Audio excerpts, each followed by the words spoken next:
now tuned in to the Cold Hard Truth, Cayman's #1 hard-hitting live podcast show, where we feature some straightforward conversations on political, social, and celebrity news and all things happening in the Cayman Islands and around the world. This show was created to give the people a voice and a means of being involved and informed without any filters. Sometimes it gets crazy, but we always keep it real. We bring you the tea, piping hot, so grab your favorite beverage and join the conversation via WhatsApp at 324-1612. Email tips at CaymanMarlRoad.com. Now, here's your host, Sandy Hill, broadcasting live from the beautiful Cayman Islands.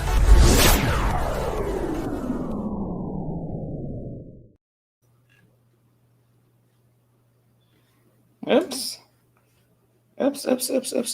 Sorry.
Good morning.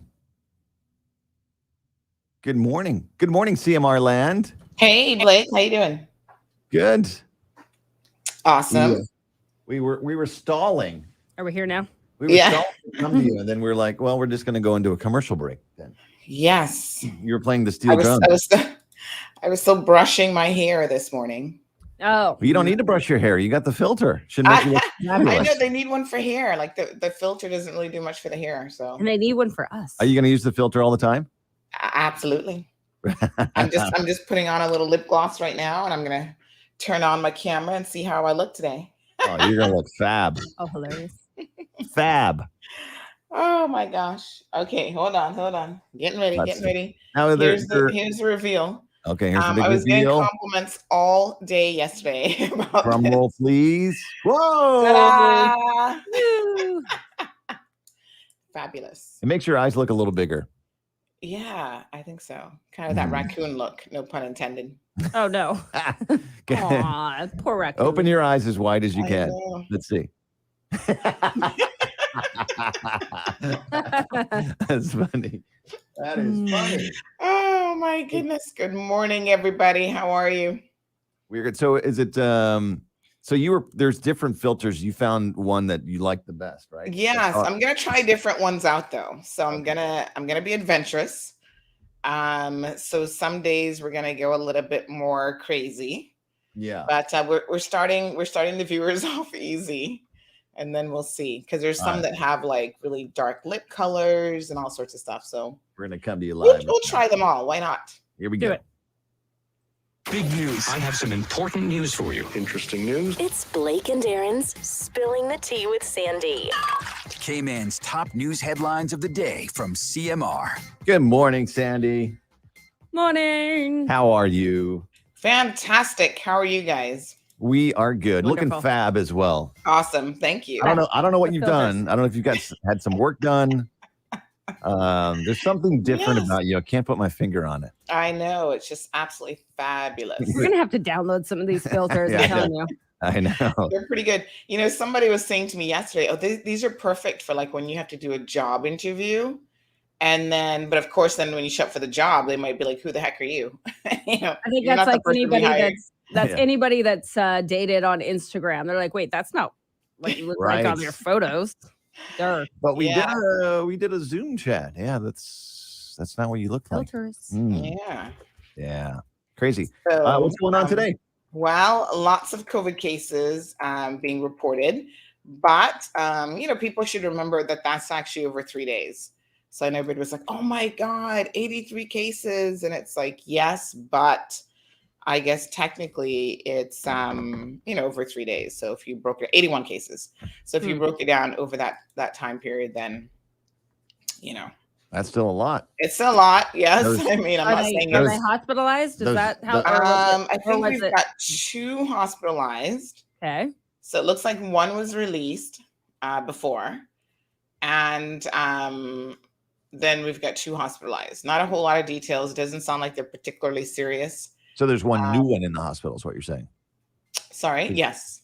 Okay. Yeah. Yeah, I mean, those 80 So- people are going to mingle with or have mingled with other people. And Yeah. Yeah. that's how it I works. mean, we had 2 daycares yesterday. So Tiny Tots had a Oh. positive case. Oh gosh, what's the name of the other daycare? So there's another daycare, and lots of bars. So some of the bars are like trying to deny it. They're like, no, we haven't had a positive case, but we've got pretty solid, you know, and at this point it's like, why deny it? Like, you know, you're encouraging people to come to your bar knowing that you have positive cases. They may not be as cautious. Not to say that they may not, I mean, they may not come as well, but they also may just not be as cautious. So out of the, I don't know if I mentioned this yesterday, but Cotton Club had 3 barmaids positive over the weekend and 1 DJ. And when we put it up, they, in 5 minutes, actually put up an advertorial saying, oh, we're open tonight, come out and party with us. And they were jam-packed from the photos that I saw.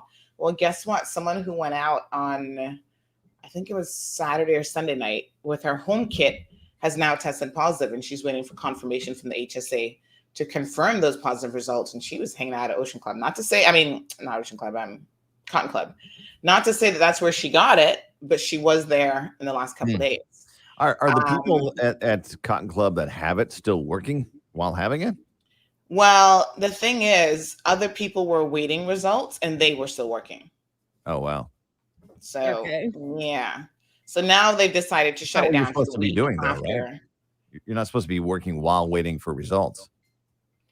You know, these are the things that are going to really trip people up, I'm afraid. Yeah. Yeah. Okay. Yeah. Anything else happening? The BRAC has some positive cases as well. Our unofficial sources have informed us that there are 3 bartenders at a local bar that have tested positive.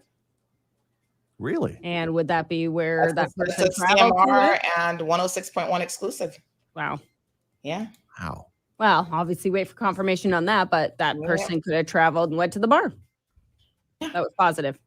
Yeah. Three bartenders at the same bar. Yes. Wow. Okay. And I mean, obviously, you're going to see clusters, right? Because people are exposing each other to this. Do we know which Yeah. bar that is? I could find out. Yeah. Yeah. Just curious. I mean, it's no bit. I don't personally know why people are like hiding it, like national security. Don't tell anybody if you're positive. But I know companies are purposely telling their staff not to tell people if you're positive, and they're hiding it. I'm thinking, why? It's a communicable disease, but it's not like, you've done something wrong if you have Yeah. it. You know what I mean? Like we need to get out of that mindset. And that's why I am literally naming every single company that I hear had it. Cayman Airways has had it. Customs has had it. Yesterday, Flow had some positives. So they acted very, very quickly. And they told people just to work from home. It's daycares. I mean, everybody's going to have it. Everyone's been somewhere next to a positive case. I highly doubt that unless you've been in your house and you've not left. Yeah. You've been next to a positive case and probably didn't know it. And as long as you take your precautions and everyone else does, yeah, you can mitigate. And vaccines, absolutely. masks, And I mean, hand washes. it's so easy, right? Because let me tell you just how incredibly easy it is. So my friend, we've been trying to buffer my daughter as much as possible. So right now I'm not even going to birthday invites or anything of the sort. So my friend came over on Sunday. I hadn't seen him in probably a month or more. And he's a frequent visitor, to our home. And so he came by and he said to me, I was like reading a message. I'm like, oh, wow, And then he started telling me about what he did over the weekend. And he's like, oh, yeah, I went to Casa. And I'm like, Casa who? I'm like, Casa in the Strand? He's like, yeah. And I'm like, the message I'm reading right now is that Casa has a few positive cases. And I said, you were there? Oh, yeah, I went out with a few people on Saturday. And I'm like, ugh. So it's almost like no matter how much you try to create a buffer, this is just how our lives intersect. Yeah. All community. I thought he's been working too hard and too tired to even go out anywhere. And here he is going to Casa a couple nights before.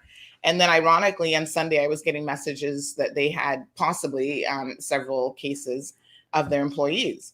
And that's just how it is. Yeah. So I'm like, let me go get my my quick test. I was gonna say you can buy those from test real quick. Yeah, you can buy those from the supermarkets now. Yeah. Or not supermarket, pharmacies. So Tiffany's preschool has 2 positive cases, 2 and 3-year-old children so far. One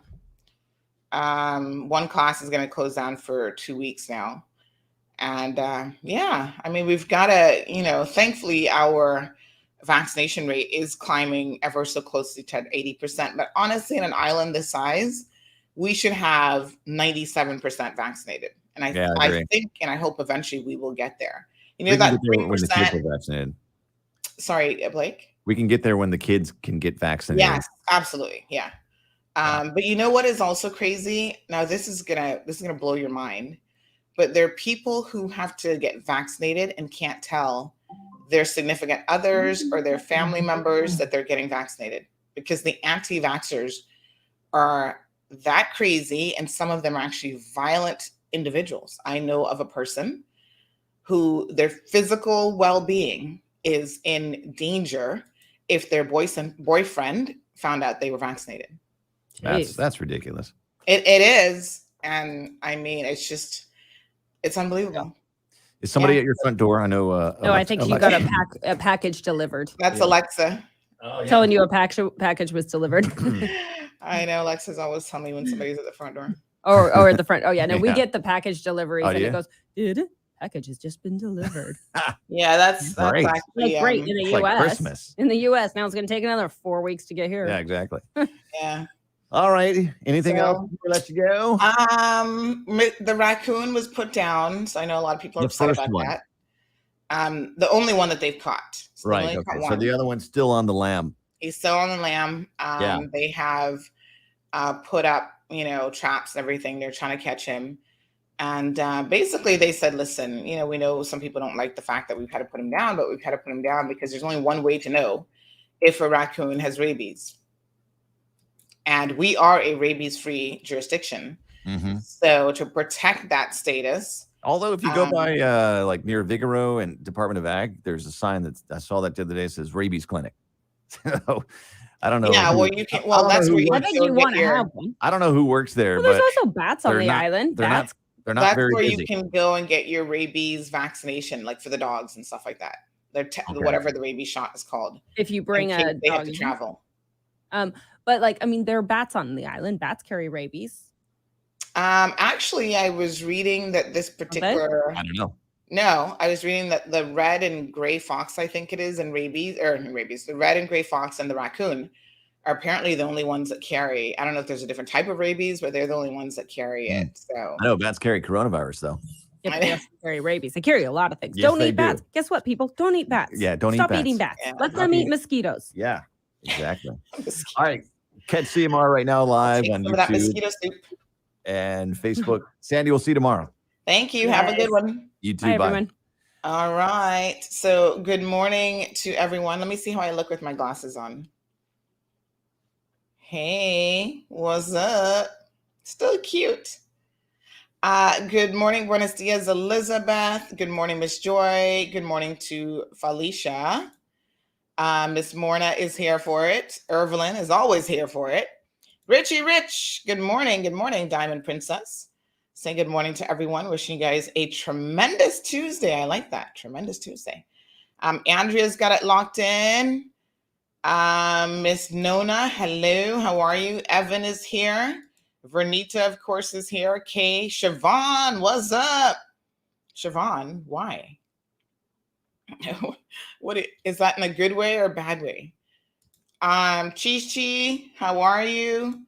Jennifer, Marshall, Wee, Miss Beulah. Emma says, good morning, CMR peeps. Have a blessed day. We got Jonathan joining us from St. Martin. He says, listening to you. He's always locked in. Jonathan, how did you find us all the way in St. Martin? I'm curious. Mind you, my friend in Bermuda yesterday was listening to the program when we went live about the guy in Jamaica. So we're going to talk about that this morning as well. And he's like, oh, I saw you live. And I said, oh, isn't that cool? Beautiful colors. Thank you so much. Yes, a little something brighter today. Morning, Larry. Mitzi's got it locked. Amelia, pleasant good morning to you as well. Alice is here. How are you? Alba, buenos dias. Estoy bien. Blissful Powell. Benji, what's up, Benji? Miss Rose, Oscar. So good to see you, Oscar. Thank you. The filters are doing wonders. I like this one because it's nice and soft and it's not too crazy. But I will be trying out some other ones. Yesterday I did one that had like green eyes or whatever. And everybody's like, oh, those green eyes are so weird. Wee says, can't wait for the show tonight. So yes, make sure you tune in tonight, folks, because tonight is going to be another fabulous show hosted by none other than Kevin Watler. And tonight's show will be on Cayman's preparedness. Like, this is a really, really, really important one because finally we've got the HSA on board and we are anxious to hear from them. So yes, that is that's going to be quite the show. So tune in. I think we're still waiting on confirmation from a few more guests. So how prepared is Cayman's medical system, specifically the government-run medical system? Now, yesterday I was getting all sorts of messages about stuff that was going on at the HSA, and someone was saying that they basically had okay, I've gotten confirmation. I don't know who all has confirmed that, though. When you say you've got confirmation, who exactly is that? Well, we know at least 3 are coming, possibly more. So yes, I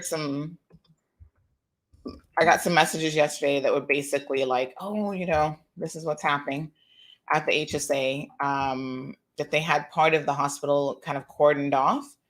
and I sent it to another person. They're like, oh, they don't even know anything about that. They work at the HSA. So I was like, I don't know. So basically, the message we got that said from X-ray to emergency is under lockdown and they're not allowing anyone to cross. From X-ray to emergency, okay. Security said it was because of COVID, and they have chairs blocking off so no one can pass. So I guess they had some cases in, they had some people in the emergency room. Anyway, we do know that they have a few people hospitalized now with COVID. So good morning, Luis. Good morning, Karen. Thank you so much. Good morning, Miss Joy. From Cayman Brack. Beautiful. So Cayman Brack has 5 positive cases. That is in a, no, 5, not 3 positive cases in a bar. So, you know, I think it's just one of those things, folks. I'm just letting y'all know. No need to panic, believe me. It's just a matter of information. So, like, you know, if I lived in the Brack right now, I would probably not be hanging out at any of the local bars at the moment. But I told you guys, I told you over the weekend, there's absolutely no way that you can have a little Cayman person who's presented with it. And we're going to give you guys an update here in a second on that. And not have someone at the community level with it, because this person hasn't traveled in 3 weeks. So it has to be the case that this person got it from someone who has it locally. That's just what it is, right? So Cayman Brackers, it is what it is. That's all I can tell you. Just be careful, like the rest of us. Yeah. All right. So yesterday morning, we got news around 9:30ish or so, just as we ended the show almost. I was actually here in the studio doing another recording. So I'm trying to do little news snippets every day to go out around midday, 1:30 or so. Oh, this is probably good news. Hold on one second. Let's watch this video and then I'm going to tell you what this call is all about. We're able to confirm that a member of the Jamaica Constabulary Force lost his life in a motor vehicle accident this morning. What we know so far, that 2 vehicles were traveling to Kingston, taking the two suspects from St. James in the incident last week involving the church leader and another member. They were taking them to the Major Investigation Division in Kingston to be formally charged. About 9:30, we understand that there was an accident resulting in one of the vehicle overturning. That's the vehicle that Sir Kevin Smith was a passenger in. At the end of it, he sustained serious injuries and he was taken to the Linstead Hospital, where he was pronounced dead by the doctor on duty. The 3 constables that were in the vehicle with him, one of them was pronounced dead at the Spanish Town Hospital. The other 2 are in critical condition, and as we speak, they are currently undergoing treatment. So we are here now, hoping that they make a full recovery, but their injuries are considered very serious. The accident took place on Church Street, somewhere in the vicinity of the Linstead bypass.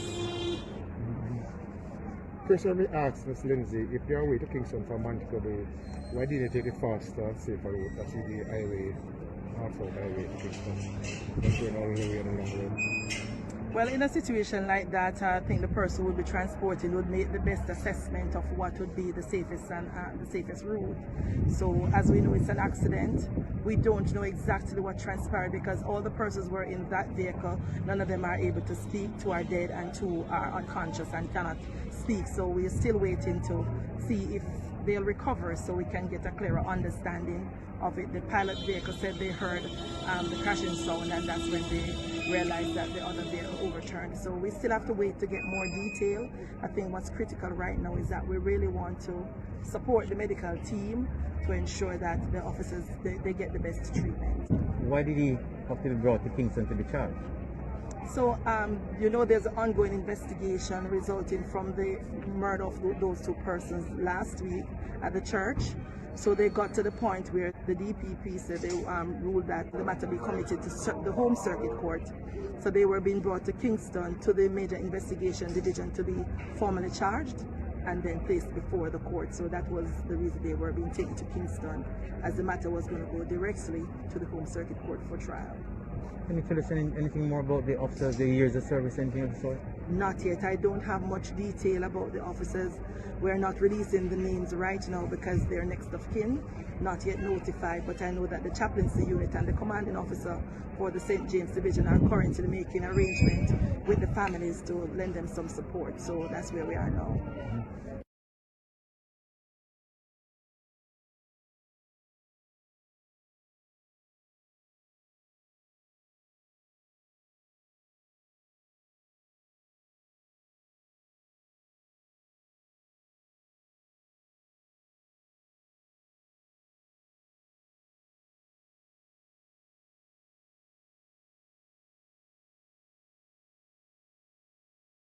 Good morning, good morning, good morning.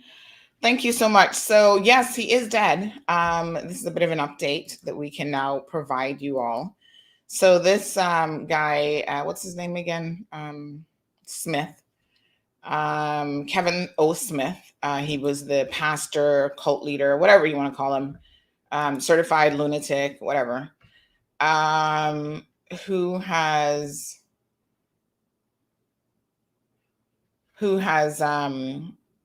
basically, let me tell you what I think happened. And you guys, I said this yesterday, and I think that I'm actually spot on with this based on what I've heard kind of happening since, right? So he was being transported. It was actually a convoy of 2 vehicles. And I'm going to tell you about the phone call that I just got because you guys definitely want to hear this. He was traveling in a convoy of vehicles that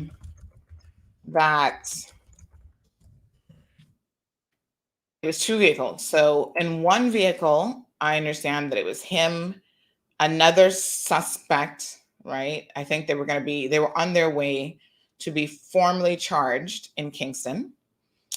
And so they would take them from St. Catherine to Kingston to formally charge them. Now, there were some questions about, well, why were you taking them from St. Catherine to Kingston? The reason the DPP has said is that apparently the charges were going to be murder. So the seriousness of the charges, the DPP just wanted to have him in Kingston. And there was a special person in the DPP's office that was going to be assigned to this case. And it's a high level, high profile case, whatever. And so as a result of that, they were transporting him to Kingston to be charged in a particular court. So, they have like different courts and whatever in that jurisdiction. So, en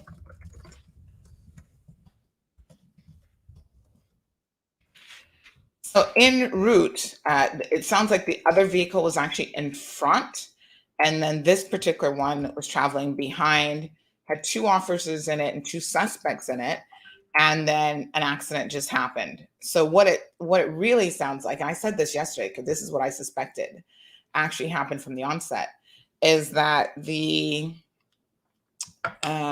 Smith decided to try to, I don't know if he might have been trying to escape or what he was doing, but he decided to actually commandeer the vehicle somehow. So I have heard, and there is a voice note that I'm going to play for you guys. I have heard that he actually took and he basically put his hand around, like he's in the back seat, and he put his hand around the driver's neck or something like that, trying to get them, I suppose, to stop. I don't know if he was suicidal and if he was trying to actually kill himself. I don't kind of think that was it. I think he was probably trying to escape. But the end result is he caused a serious accident. Someone actually caught it on dash cam, by the way. And so I want to show you guys this. This was on Instagram. So someone actually caught it on part of it, like right before it happened. Somebody caught it on dash cam. And so the dash cam video is, I think it was Jamaica Gleaner that had it up. Let me just show you the dash cam video because they caught like part of it, right?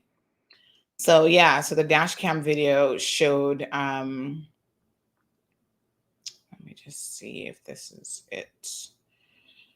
And then they interviewed people. Yes. Okay, here we go. Awesome. So I want you guys to look at this. So thank God for dash cam. Thank God for a dash cam, right? Because I think they should put to bed a lot of the conspiracy theories and all that kind of stuff. He is dead, folks. I don't think that anybody would have faked this accident. And it's unfortunate that somebody else had to lose their life in the process, because I really feel like, in the circumstances, he's the only person who deserved to be dead. But, when these people act crazy, they can take other people with them. And it's just one of those unfortunate things. So here's the dash cam video. So look at this. This is so interesting. Let me just show you this. Okay, so this is the actual video here. Let me see if we can make this full screen. Yes, here we go.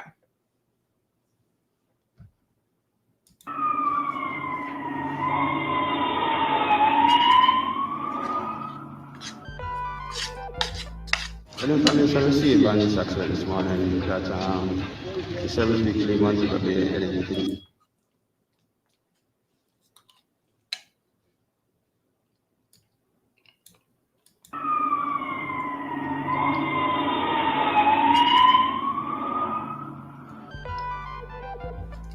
The information received on this accident this morning that the service weekly wanted to be anything, so along with Mr. Smith, the field pastor. On their way, the service vehicle overtake, and the vehicle that Chief Police and Mr. Smith was traveling in, collided into a white pickup truck. And seeing it, the pickup driver stopped, and the vehicle could not make the overtake because of the service vehicle go through, was so narrow. So the vehicle that was transporting the Mr. Smith collided into pick up and get up the control and slam into the embankment.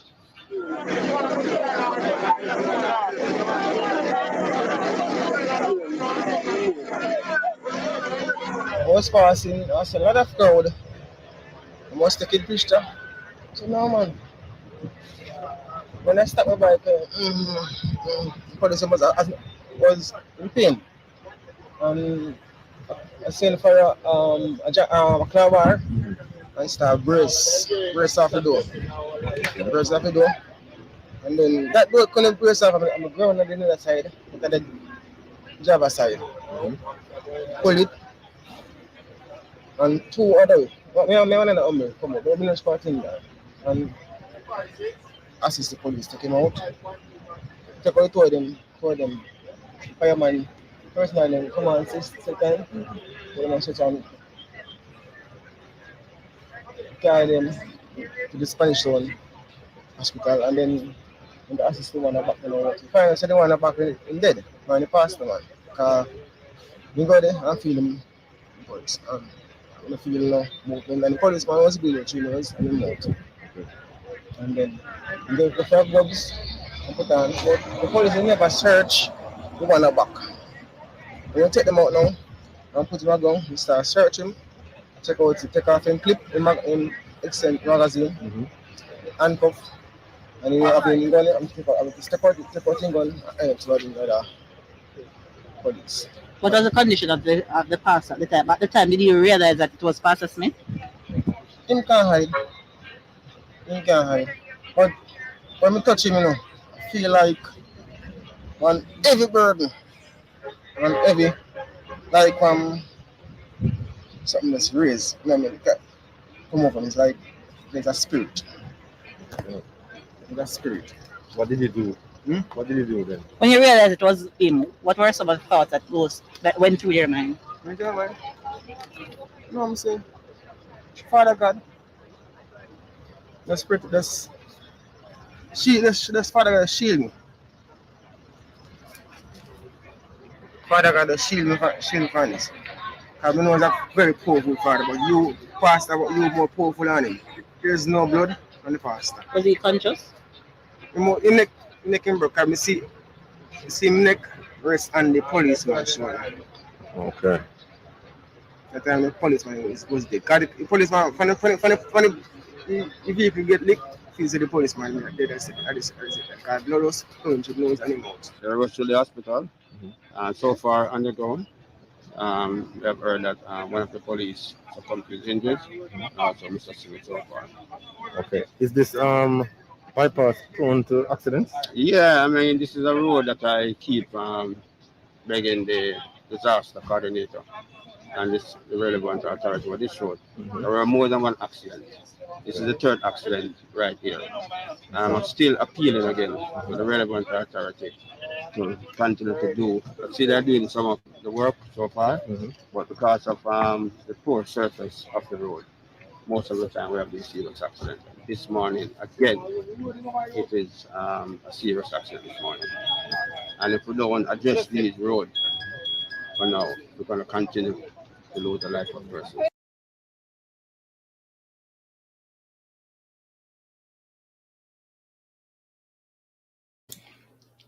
All right, folks. So it looks like they did hit another truck based on that video footage. As you can see, another truck is there. Eyewitness who was on the scene very quickly said it looks like he broke his neck. People die in car accidents every day, especially in Jamaica. I mean, it's not like that is that unusual. I don't know. I mean, it is a little bit crazy that this is how, I mean, such a flamboyant person ends up dying in such a very interesting way. But is it impossible? Absolutely not. I don't think there's any conspiracy theories here. I don't think anybody killed him. Listen, accidents in Jamaica happen every single day. And when I first saw how these cars were driving, even with a police escort, I was thinking, why were they driving like that? Were they actually, like, why wouldn't you just be driving like kind of normal? You know what I mean? So this happened right before the accident. So I don't know if that's how all escorts in Jamaica are done. I'm going to be honest with you. Cayman has some of the worst drivers in the world, and Jamaica has some of the worst drivers in the world. I mean, honestly, the times that I've been there, and my apologies, it wasn't St. Catharines, from Montego Bay to Kingston. He was en route to. Every time I'm in Jamaica and we have to travel on certain roads, and I don't know all the roads, but that junction one that takes you from like Kingston to St. Mary, I'm just like, why does anybody drive on this? Like, they should close this entire thing down. And I literally remember last time I was saying to my husband, I'm surprised that people are not killed on this every single day. Because that's just how crazy that whole, like, you're coming around a completely blind corner on this elevated highway, like in the cliffs, you know, and you have semi trucks coming at you and all sorts of stuff. And the only way that you know that something's coming is somebody's tooting at you. Toot, toot, let me through first. I'm just like, what kind of system is this? And I'm surprised you guys don't have more people falling off the cliffs. And literally the day that I said it, me and my goat mouth, later on that day, I heard about a vehicle flying off of the junction, you know, I don't know, highway or whatever. It's not really even a highway, and falling right off the side of the cliff. And it had a baby in it. Thankfully, they survived. But for me, I was like, the way I saw people driving at the speed, the level of recklessness and everything, I'm just like, people don't die in this junction every day. And there are people who travel that to and from St. Mary and Kingston because they don't want to take the longer route every single day. And I'm like, woo, y'all love to live dangerously. And that's not the only road in Jamaica that's a little bit jacked up in terms of, because it's not the road. I mean, sometimes it's the road and it's the road conditions, but it's also a lot of times the drivers just driving like, you know, bat out of hell kind of thing. So don't worry. Cayman not far behind with the foolishness I see going on here every single day, 3-4 accidents. But Jamaica takes everything to the next level. So it was very, very interesting. I'm like, how about we just stay home in Jamaica? I don't need to go driving anywhere. I mean, honestly. Yes, toot toot. It's like, get out of the way. I'm coming around the corner. Get out of the way right now. And literally sometimes like both vehicles are like doing it at the same time. I'm just like, whoo, my heart is in my throat. And I'm just like, Lord Jesus, what is this? So he's dead. I'm sure an investigation will be carried out. I don't know if they had cameras in that area or not. Like I said, somebody's dash cam caught part of the vehicle before the crash. So that was very fortuitous, I guess. It doesn't show that anybody was chasing them or anything of the sort. Unfortunately, a police officer did succumb to his injuries. The other two people who were in that particular vehicle, as the policewoman said, are still unconscious. I don't know if they still are as of this morning, but hopefully they will pull through from their injuries and they'll be able to provide some additional assistance with what happened. So as you can see, the one vehicle in the front, the actual police, the one with the sirens, was that also had, I think that also had another suspect or something in it. So that had other people in it. And so they said that when they heard the crash, they heard it and they immediately spun around to see what was going on. And then they realized that there was this very, very serious accident and he broke his neck.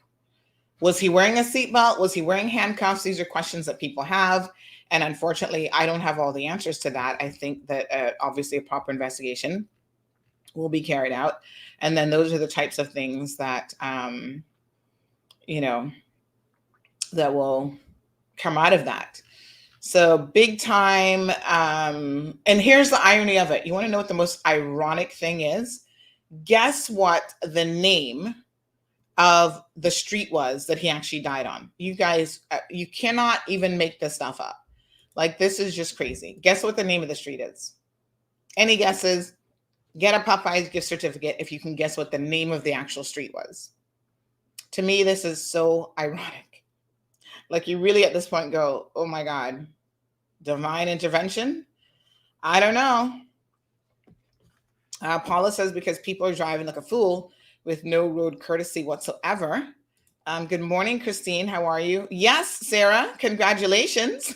I don't know if you knew that or if you're actually just guessing, but the name of the street is Church Street. The pastor dies on Church Street off of Bog Walk. Like, what are the chances that the street that he's going to die on is called Church Street? And he was this wannabe pastor or whatever. Crazy, right? I was like, Church Street. All right, so let me tell you guys what's going on. Let's take a quick commercial break. Sarah, message me. You can get a gift certificate. Kayleen gets it as well, Church Street. You can get a gift certificate. No, not Smiths Road.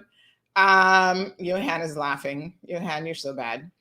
I'm going to tell you guys what's happened this morning. Why I just got that phone call that I had to take. You're going to be very, very interested in this story after these messages. Beginning the 10th of October, residents across the Cayman Islands will be invited to participate in the 2021 census. What is the census? Simply put, the census is a head count of every person living in the Cayman Islands. The population count and data are protected and authorized by the Statistics Act. The information is confidential and cannot be shared with any law enforcement agencies. Your response helps guide business, social, and economic planning for the future of our islands. The 2021 census will inform decisions on how millions of dollars are allocated for roads, schools, hospitals and healthcare clinics, fire, emergency response services, and other programs. Census enumerators will visit your household, ask a few questions like how many people live in your house, including their age and sex. Every person counts, no matter who you are or where you live. So have your say in the 2021 census. All right, folks. Have your say in the 2021 census. Make sure that you participate. Thank you so much, Jake. You missed it yesterday when I did the reveal. More to come. I don't care what you call him, to be honest, Harding. He had a church. Up until last week, everybody was calling him Pastor Smith. And he was, Carmelie says he's a Caymanian born from Northside. Pretty sure if Smith, you're talking about Pastor Smith? cult leader Smith? Pretty sure if he was from Cayman, we would have known this from last week when he decided to kill people. So they were actually going to charge him with murder. Good on them, because that's exactly what he should have been charged with. Because if you are the mind controller of anyone and instruct them to commit the murder, both you and the person who commit the murder should be charged with murder. So I don't know anything about him being from Northside, honey child. I've never heard that before, or Cayman. No. Let's not adopt any more craziness. We have enough craziness right here in our own jurisdiction. So since we're in the topic of the craziness that happens here, let me just tell you the phone call that I just received. So that was from the process server who has been trying to locate Dr. Frank for over the past week to serve him documents. So Dr. Frank has been avoiding the process server like the plague, like the coronavirus, and refusing to be served. But you can't refuse to be served, because you don't actually have to take service in your hand for you to be served. So what the process server had to do is all day yesterday and today, he essentially had to lay wait Dr. Frank in order to serve him these documents. Now, as you guys know, I talked about this briefly last week. I filed a lawsuit against Dr. Frank for some really, really horrible things that he had to say about me on social media. 30 plus things. It wasn't just one thing that I was offended by. These are very, very egregious accusations, including accusing me of all sorts of criminal acts. Like, the man has really lost the plot. And so he was refusing service. He got served the original writ of summons. And now that we have a hearing date, because he didn't respond to the lawsuit, I'm applying to get my default judgment, and he's been refusing service. And so the man had to do some real detective work to track him down and to serve him. So this morning he would not accept the documents. And I was just informed by the process server that he went as far as raising his hand as though he wanted to assault this man, which, even raising your hand in that manner, if this man wanted to contact the police about that, he could do so, because that is an offense.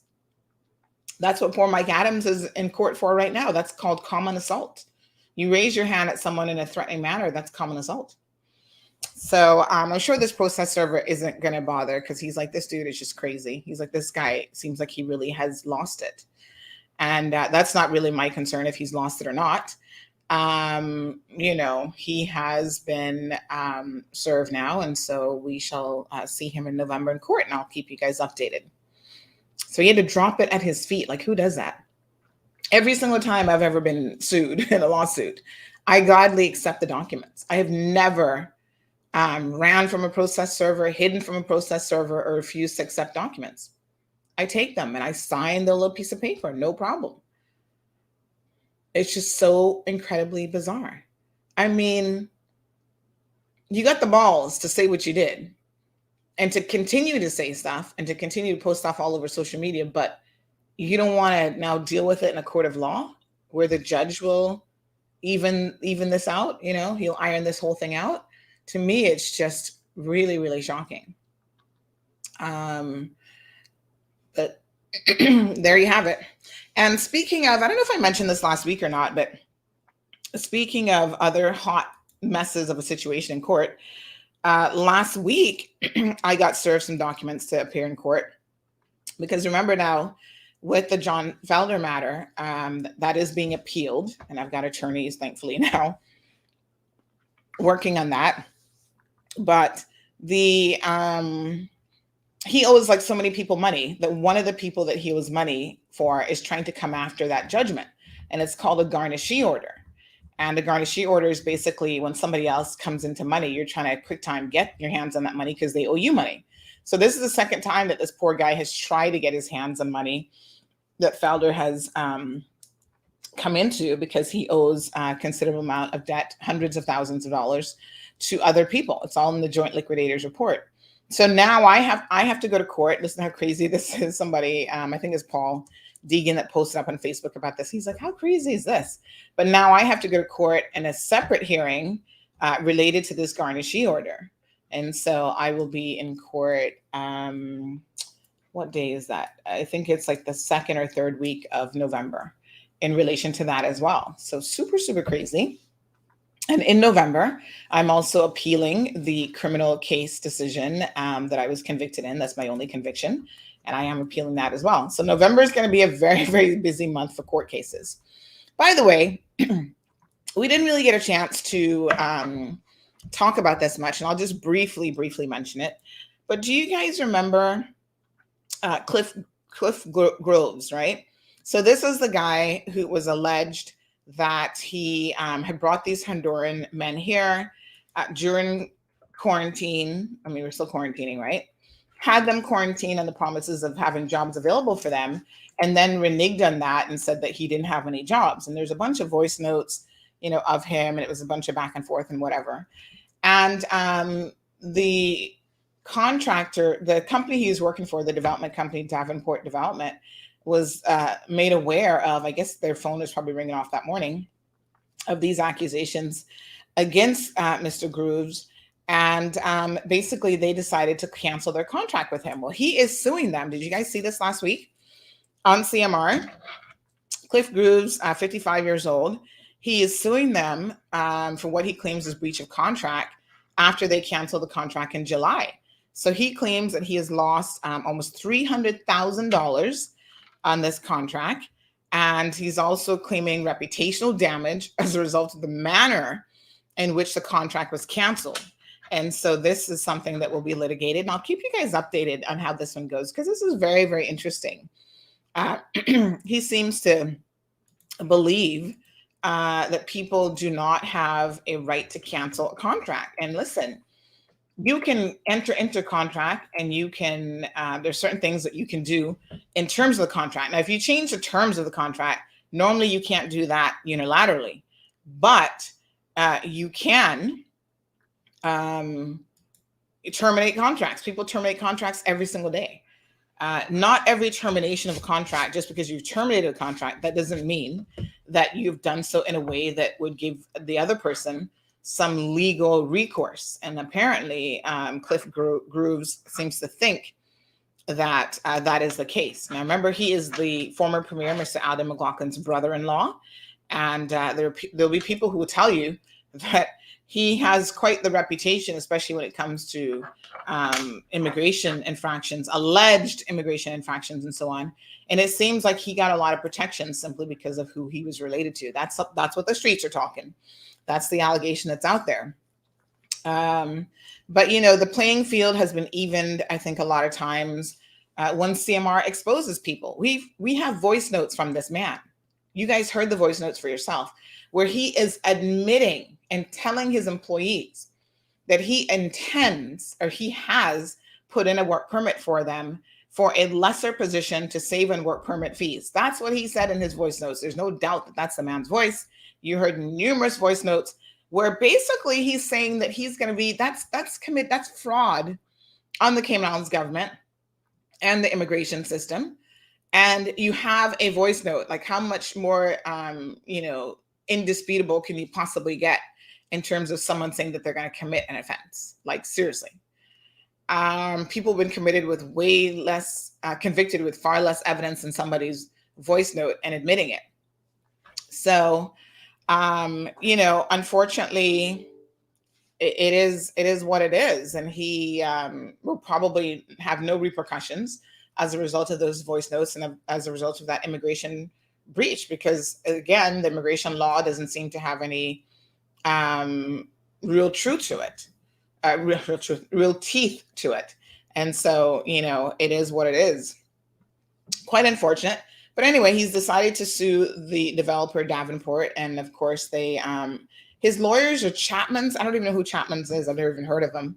But anyway, whoever they are, like I said, lawyers will pretty much take any case, whether it has any merits or not. And so this will be one to watch, and we will definitely keep an eye on it for you. I'm guessing that this contract was a substantial contract for him, and it's probably the only real contract that he had. And, sometimes in this day and age, you do things and you have to pay the piper for your poor decisions almost immediately. It's not like years ago where you were protected and you could do anything to people, especially foreign workers, and you got away with it. Listen, foreign workers come to CMR every single day and they lodge their complaints. Now, I know some of you have in your head that CMR is anti-expat, but that's not the case at all. We are pro-Caymanian, but we're pro doing the right thing regardless of who you are.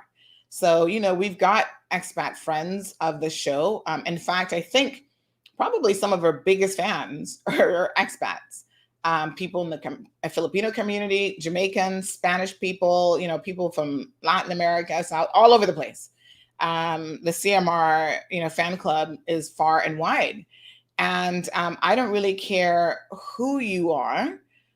You don't get to not follow the laws. And I feel particularly egregious as someone who has lived as an expat in somebody else's country to know that people come to our country and they're being treated in such a manner that really brings disrepute on us as a country, right? So if it's Cliff Grooves or anybody else that's out there mistreating their workers, that's not right.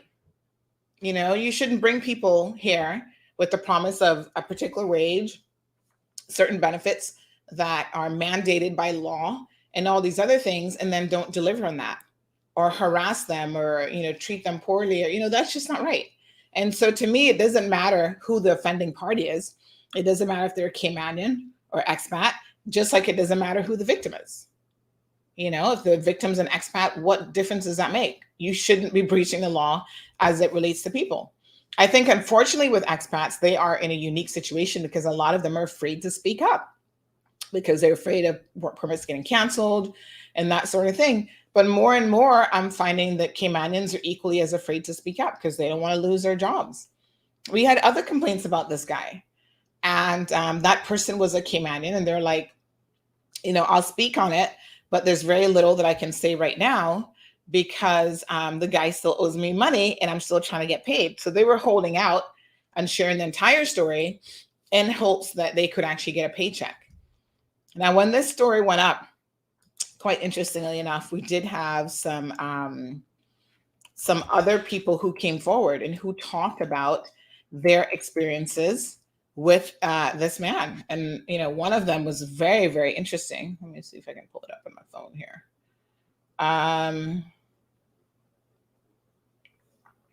Because this one, made allegations of being owed a lot of money.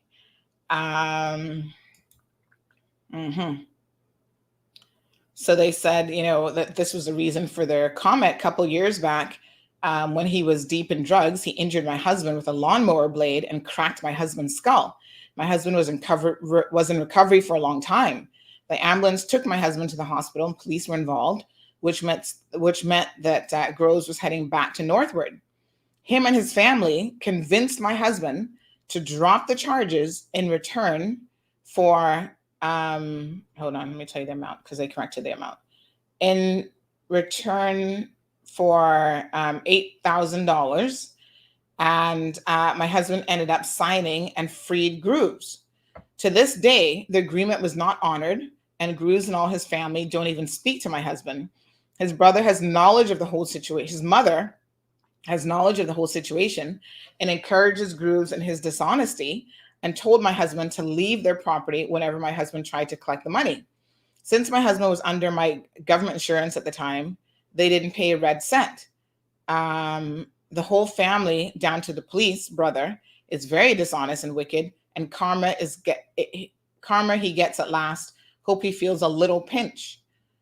So first of all, this demonstrates the mistake that you can make when you're dealing with people. You never enter into an agreement with someone when it comes to, let's not press criminal charges and instead allow someone to pay their way out of a situation. In fact, I'm pretty well sure that might be an offense for someone agreeing to do that, a victim. Now, what you can do is, this is what I would have done. File your criminal charges because that is assault and that's injury. Let the law deal with it. And then you turn around and you sue the person in civil court. And you probably would have gotten way more than $8,000 for your husband's head, cracked skull, and injuries. You see, this is where don't do these side agreements because in the end, it doesn't actually help you. And in fact, the irony of it, remember last week we were talking about the sexual assault victim who in a criminal court got no justice. And a lot of us think that that decision was completely wrong. Some people are saying, well, why doesn't she take him to civil court and sue? And the burden of proof is far less in civil suit or civil court, and she would probably win. I don't know why people in Cayman don't do stuff like that. Americans are a little bit different. So if you were in the States, you'd definitely be sued in a civil court for those types of injuries.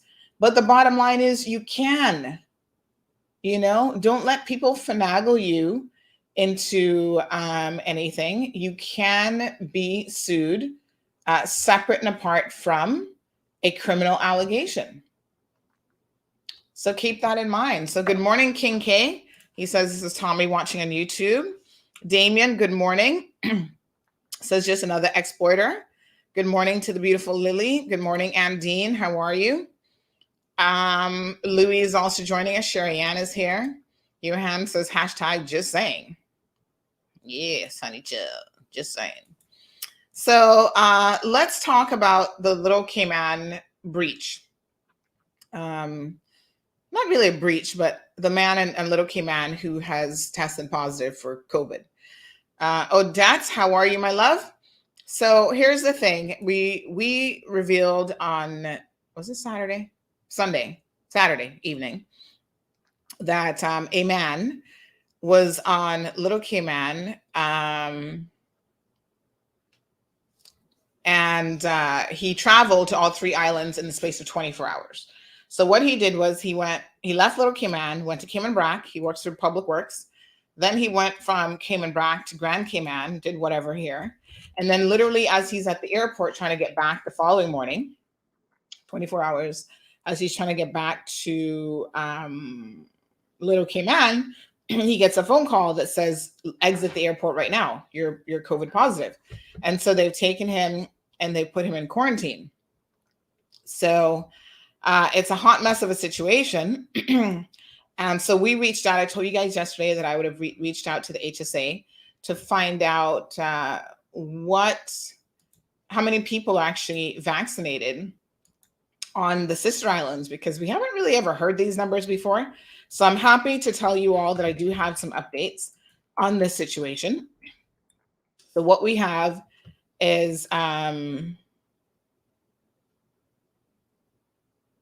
okay. So what we have is some information. So in September, until now, this is what the HSA has shared. They did, so FH team, FH would be, I wonder if they meant to say PH, public health. But anyway, they've done some proactive COVID screening from September the 19th until now. So they've done 595 swabs. FH,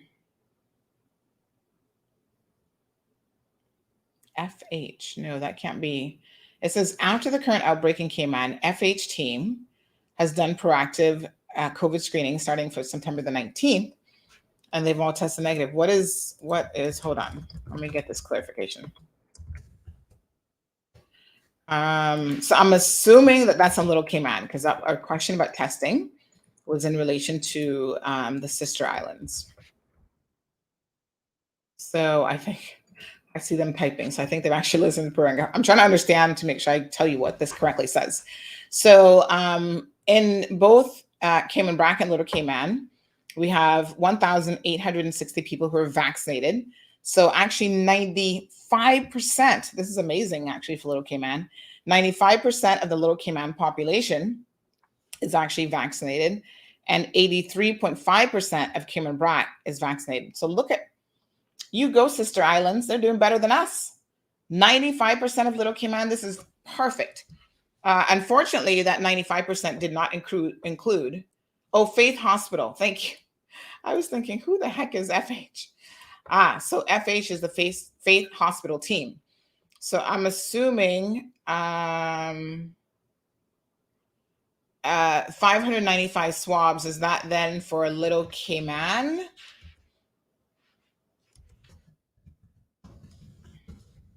Or Cayman Brac? Okay. So just getting some clarification here, but I'm impressed with Little Cayman's vaccination numbers. Unfortunately, this particular individual who tested positive happens to be an anti-vaxxer, and apparently has been all over social media talking about not being vaccinated. And so he's gotten COVID. Now he's in mandatory. Thank you, Philip. Yes, Faith Hospital. So he's in mandatory quarantine at the moment. Good morning, Ralston. Thank you so much. We're looking extra good because of some computer technology that's adding a little bit of blush and stuff to the face and the lashes. A lot, lashes make all the world of difference. Oh my gosh, you look so good with lashes on. So yeah, so that's the situation at present. And I guess we'll see. Where would he have gotten COVID from, though? That is the $1 million question. Like I said, in my mind, they better start swabbing everybody in Little Cayman because somebody else has got it. Now, the irony of it is if you travel between Little Cayman and Cayman Brac, there's no need to be tested. So I noticed some comments on this article where someone said this is a prime example of the fact that vaccination cannot only be applied to guest workers. There must be a system of testing the local population and getting them vaccinated as well, or the program is obviously going to fail. Well, I think how the government is looking at it is the vast majority of people here are actually guest workers. The irony of that. The vast majority of people in the Cayman Islands kind of fall into that category. At least it's a 50-50 split in my mind, right? So if that is the case, then you're still going to maintain and probably reach that high level of vaccination. And certainly you're not going to be allowing people to come in who are unvaccinated, which is a good thing, I do believe. So super, I do think that other categories should follow suit. And some employers are now saying, listen, if you want to work here, you've got to get vaccinated. So let's just review what we know. A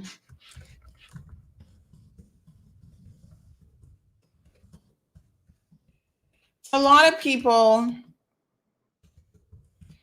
a couple of things that have come up over the last couple of days. So some people have this argument about natural immunity versus vaccine-acquired immunity. I thought that we had addressed this sufficiently to kind of put it to bed. But the professionals have said that the best combination is natural immunity plus vaccine immunity. But what ends up happening is for you to get it naturally, there's only one way for you to get it naturally, and that's for you to have an infection. Now, we have been living again in an amazing bubble, and the bubble that we are living in basically has demonstrated that a lot of people here are not getting particularly sick yet. So as the number of infections increase, we do see the hospitalization numbers, increasing as well. And it's only a matter of time before one of those hospitalization numbers one day is going to result in someone being extremely sick and or dying. Somebody just sent me this graph. Thank you so much. Now look at this. Travel cases versus community cases. Folks, the numbers have flipped in the most amazing way. So it used to be the case that transmission was mostly being brought in by people traveling in. Now we know that the vast majority of positive cases is actually community transmission. So it's flipped 100% the other direction. So initially early in the year, not even early in the year, we can see September going into October, right? All the people coming in, it was travelers. And then we had that outbreak around the 9th of September, my apologies, with community transmission cases. And now look at this graph. Isn't this amazing? You do the math, folks. But the math says we had a total number of, what was the total number yesterday? So 2 travelers tested positive on exit from quarantine. This is since Friday. So this is 3 days worth of reporting.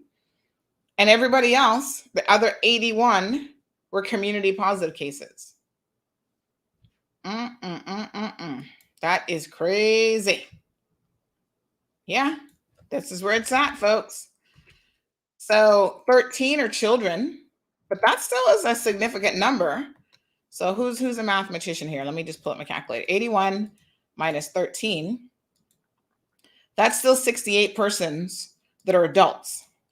So I know for a little minute there, I feel like kids were trumping everybody else in terms of their COVID positives. Now let's have a look at the cases, right? So I want y'all to pay attention to what I'm about to show you. And for every person who says, oh, well, you know, the vaccinated can get it too. I don't know why people keep saying that, because there's a couple things that you need to keep in mind that if you're really, really paying attention, you wouldn't even bother to make that comment. And here's why. Here's the statistical information.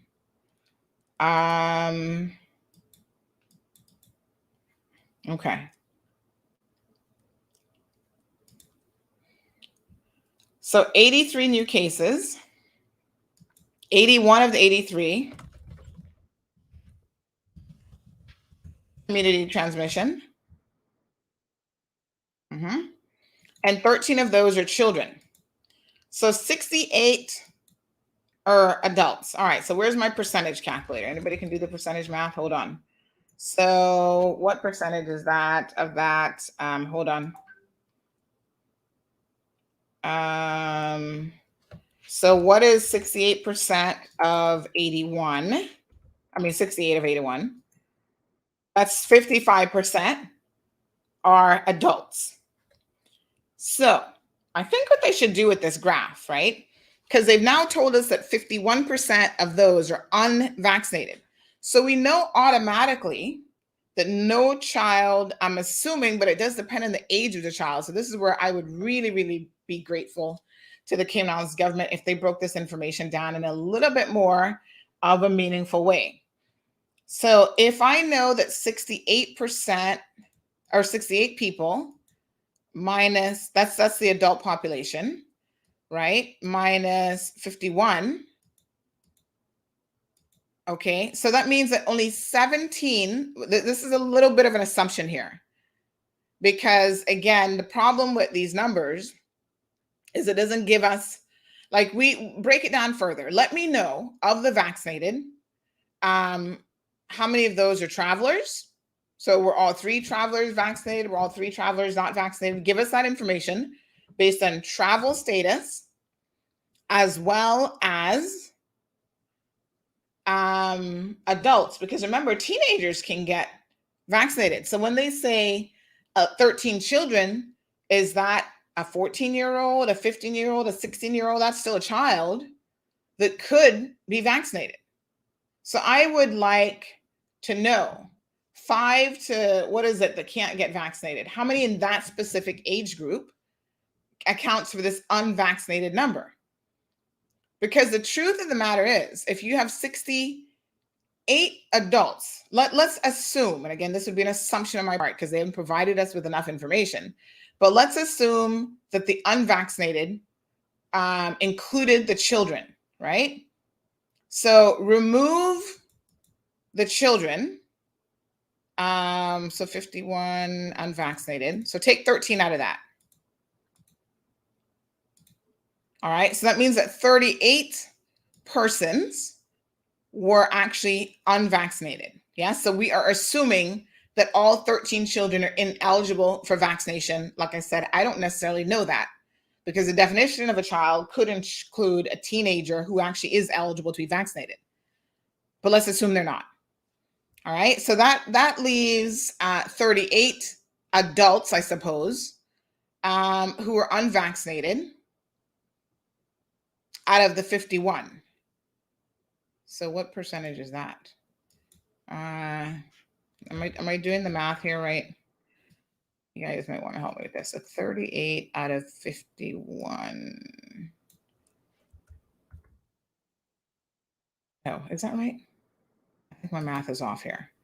So 51 unvaccinated, remove the children, and that gives you the 38, right? So take out a 13. And then what percentage of that?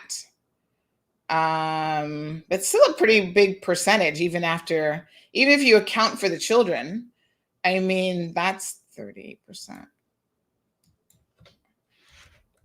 I wish I don't know if it's the HSA or whoever does this number. So that's at least 30% of the 81. That would be a significant number if those are all adults.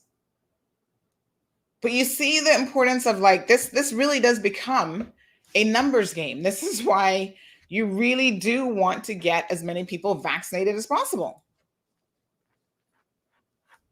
Because 30%, there's no reason why we should have 30% of our population that is unvaccinated. Now, yesterday I was on social media, as I am every day, and I was having a look at, it actually came up on my, I think it was Instagram timeline, and Instagram had up a picture of a lady. Oh, look, here it is on,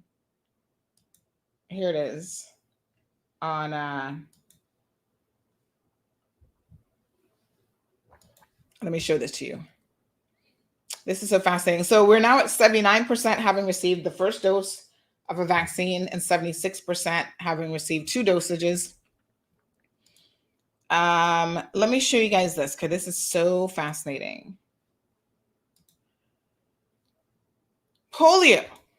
Now, I don't know nothing about polio in the real world because I wasn't born during this era. Some of you might remember this, but look at this. This lady, her name is Martha Layard. She was diagnosed, or she contracted polio at the age of 5 back on June the 8th of 1953. So this is like 20 years before I was even born. Okay, now she spent 6 months in the hospital where she's put in a ventilator called an iron lung to help her breathe. So you see this machine, that's her, I guess, and this is a little machine. And to this day, she is one of only 2 people in the United States who still depend on the iron lung to survive. Isn't this amazing? This kind of educates us because I don't feel like most of us have any knowledge or remembrance of much of anything about other communicable diseases and how horrible they were. Right? So in the first half of the 20th century, the disease known as poliomyelitis panicked Americans, just like COVID today. Polio stopped ordinary life in its tracks. Tens of thousands were paralyzed when the virus attacked their nervous system.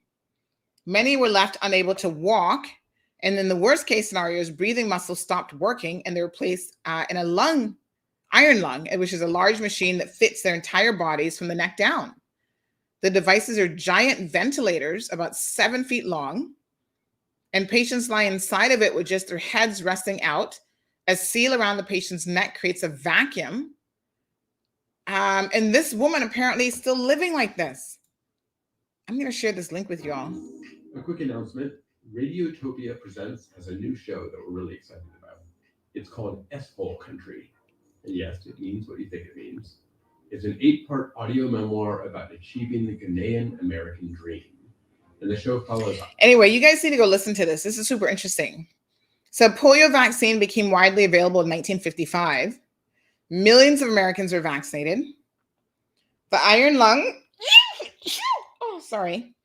the iron lung became obsolete and they stopped even manufacturing it in the late 1960s, thanks to vaccinations.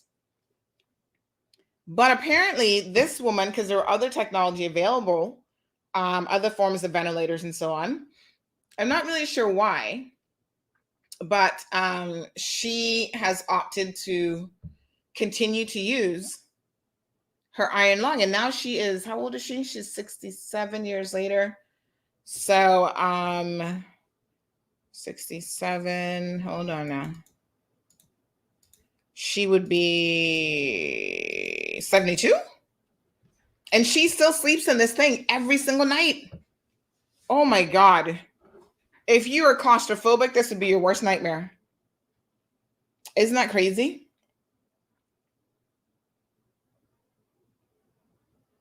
So she's got one of the few of these machines, these iron lung machines that are even left. It says here that her biggest challenge is maintenance. I can imagine. Nobody's alive who knows anything about it. The iron lung needs parts switched out every few months, and no one makes them anymore. So when her machine started breaking down in the 1990s, she had to find a replacement. And she went to hospitals and museums, and they'd all thrown them out or didn't want to part with what was part of their collection. So she found one from a man in Utah. And it says here that she spends most of her time alone and has gotten trapped in the iron lung. Wow, that's just crazy. So go listen to this. It's very, very interesting. It talks about her iron lung. And, again, my God, it's amazing to me that in this day and age, we can still hear of stories like this, thanks to modern technology. We can still hear, an interview by her. Listen to this, because this is the way that you educate yourself, I fancy, about things that you know nothing about. I don't know anything about polio. I have no reference point. I can't say, oh yeah, well, I remember when I was a kid, so-and-so got polio. I don't know anything about that life. Not a thing.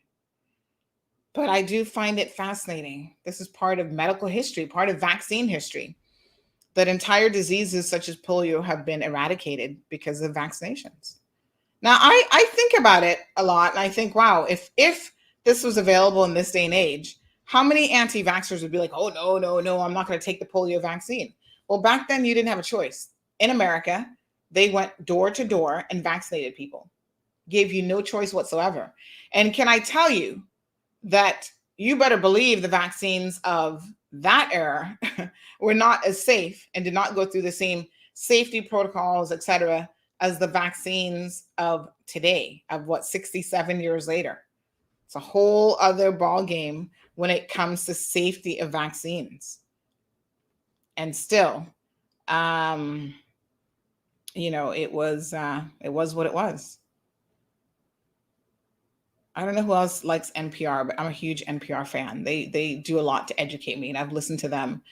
I feel like my entire adult life. In Tampa, I used to listen to the local NPR station there, and then Miami has one. They're all online. You can listen to their, oh my God, they have some amazing shows that they do. Every Saturday morning, I used to listen to a show called Wait, Wait, Don't Tell Me. And it was these two brothers who were in the car business. They're like, I think they actually had a mechanic shop. And they did an entire show around like people calling, oh, my car is doing this and this and this. What do you think it is? And because of their wealth of experience, they would talk about and diagnose people's car problems without ever seeing your car, which to me is amazing. But they'd go, based on what you've described, and we know this particular thing about this model Ford or whatever, you probably got a piston misfiring. I don't know anything about cars, but I'm just saying. And, they would get updates like, oh my God, you were absolutely right. My mechanic couldn't figure it out, but that's exactly what it was.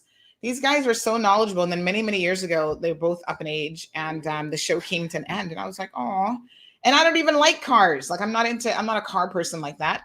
But I used to really enjoy their show because they were entertaining. They're really funny. And I got to learn something about a subject that I knew nothing about, which was cars. But NPR has some amazing shows. One that, I should have known when I met my husband that he was a real keeper. When I found out that he actually listens to, I don't think he listens to NPR like all the other shows, but there's one show that he listens to called, oh God, what's it called again? Oh my God, it is so good. They have the most interesting, let me see. He's always sending me reminders to listen to a particular episode. They have the most interesting,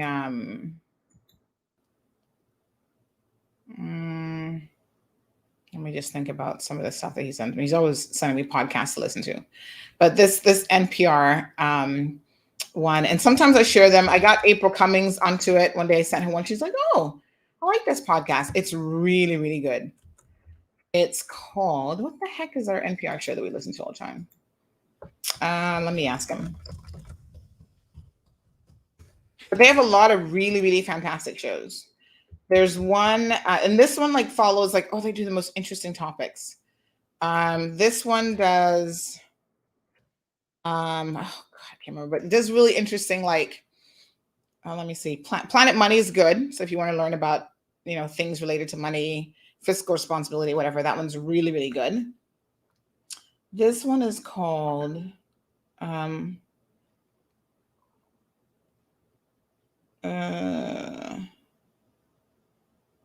there's one called Wait, Don't Tell Me. It's not that one. I'm trying to remember. They have a lot of podcast shows. But anyway, it'll come to me and I'll tell you guys what the name of it is. Go check it out. They do the most interesting podcasts.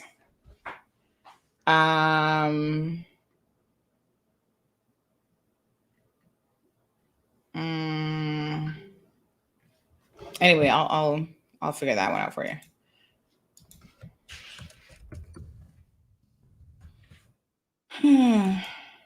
All right. So Damien. So Lily says that this guy managed to go to the BRAC flight Friday or not. So he went from Little Cayman to Cayman BRAC, from Cayman BRAC to Grand Cayman on Friday. Saturday morning, he's in Grand Cayman. So he overnights in Grand Cayman. And then on Saturday morning, he was trying to get back to Little Cayman. Paul, good morning.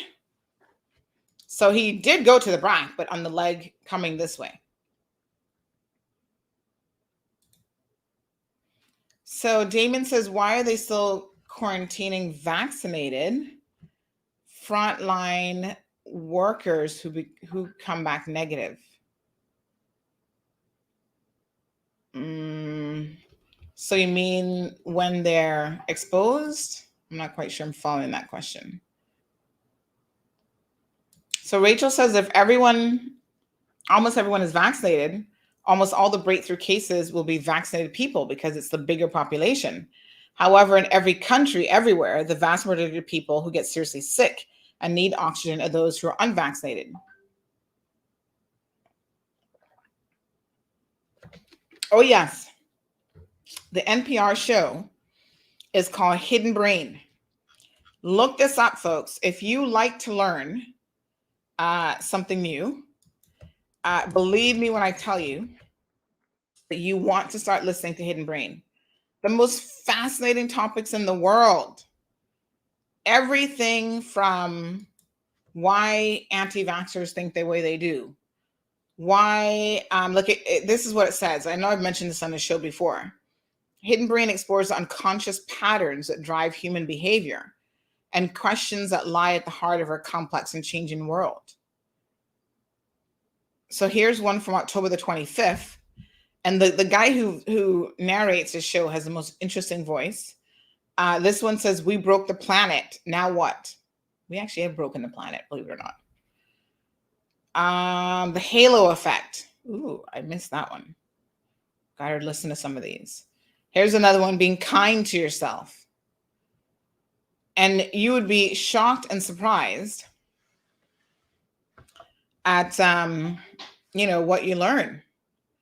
So being kind to yourself says self-criticism is often seen as a virtue, but psychologist Kristen Neff says that there's a better path to self-improvement, self-compassion.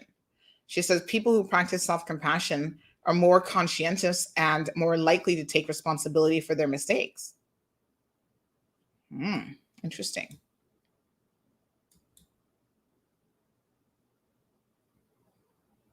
So here's one from October the 7th. When you need it to be true. Oh, listen to this topic. When we want something very badly, it can be hard to see warning signs that might be obvious to other people. This week, we bring you 2 stories about how easy it is to believe in a false reality, even when the facts don't back it up. Oh my God, I feel like we all need to listen to that one. That sounds like super interesting, seriously. Because a lot of that is happening even with what we believe about vaccines and viruses. A lot of people believing stuff that factually isn't supported, but it's because they want to believe that. It's this confirmation bias that happens. So make sure you guys tune in tonight at 7:30 p.m. Catherine, thank you, says that I was diagnosed with cancer in 2016, and I've tried all I can to get cured, but all to no avail until I saw a post in the health forum about a herbalist man, oh Lord, who prepare herbal medication to cure all kinds of diseases, including cancer. Catherine. Okay. So Catherine is here peddling a herbalist. Cayman has its own herbalist, by the way. You don't have to go far to find this herbalist.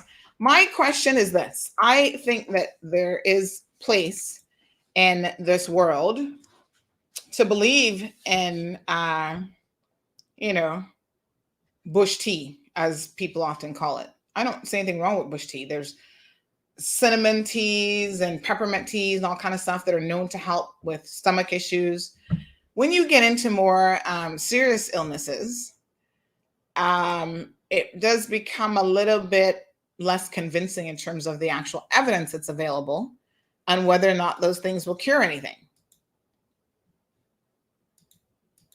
So what I would say is, if this bush tea person was so effective, let's just, go with it, go with the conversation here. If they were so effective, then surely we would have a whole list of individuals that have been cured by this person. It can't be just like a one-off situation, right? You would have a list of a substantial number of persons that have been cured. This is my whole argument with cannabis. Everybody's like, oh, cannabis is fantastic, it's great, da, da, da, da. I think with certain things, pain management, cannabis has a place. Is it the end all and be all to every single thing that ails mankind? Well, my simple test is, if it was, we would have irrefutable evidence that it is. It wouldn't have to be someone telling you, well, there's one person all the way in Australia who's been cured of cancer by cannabis. No.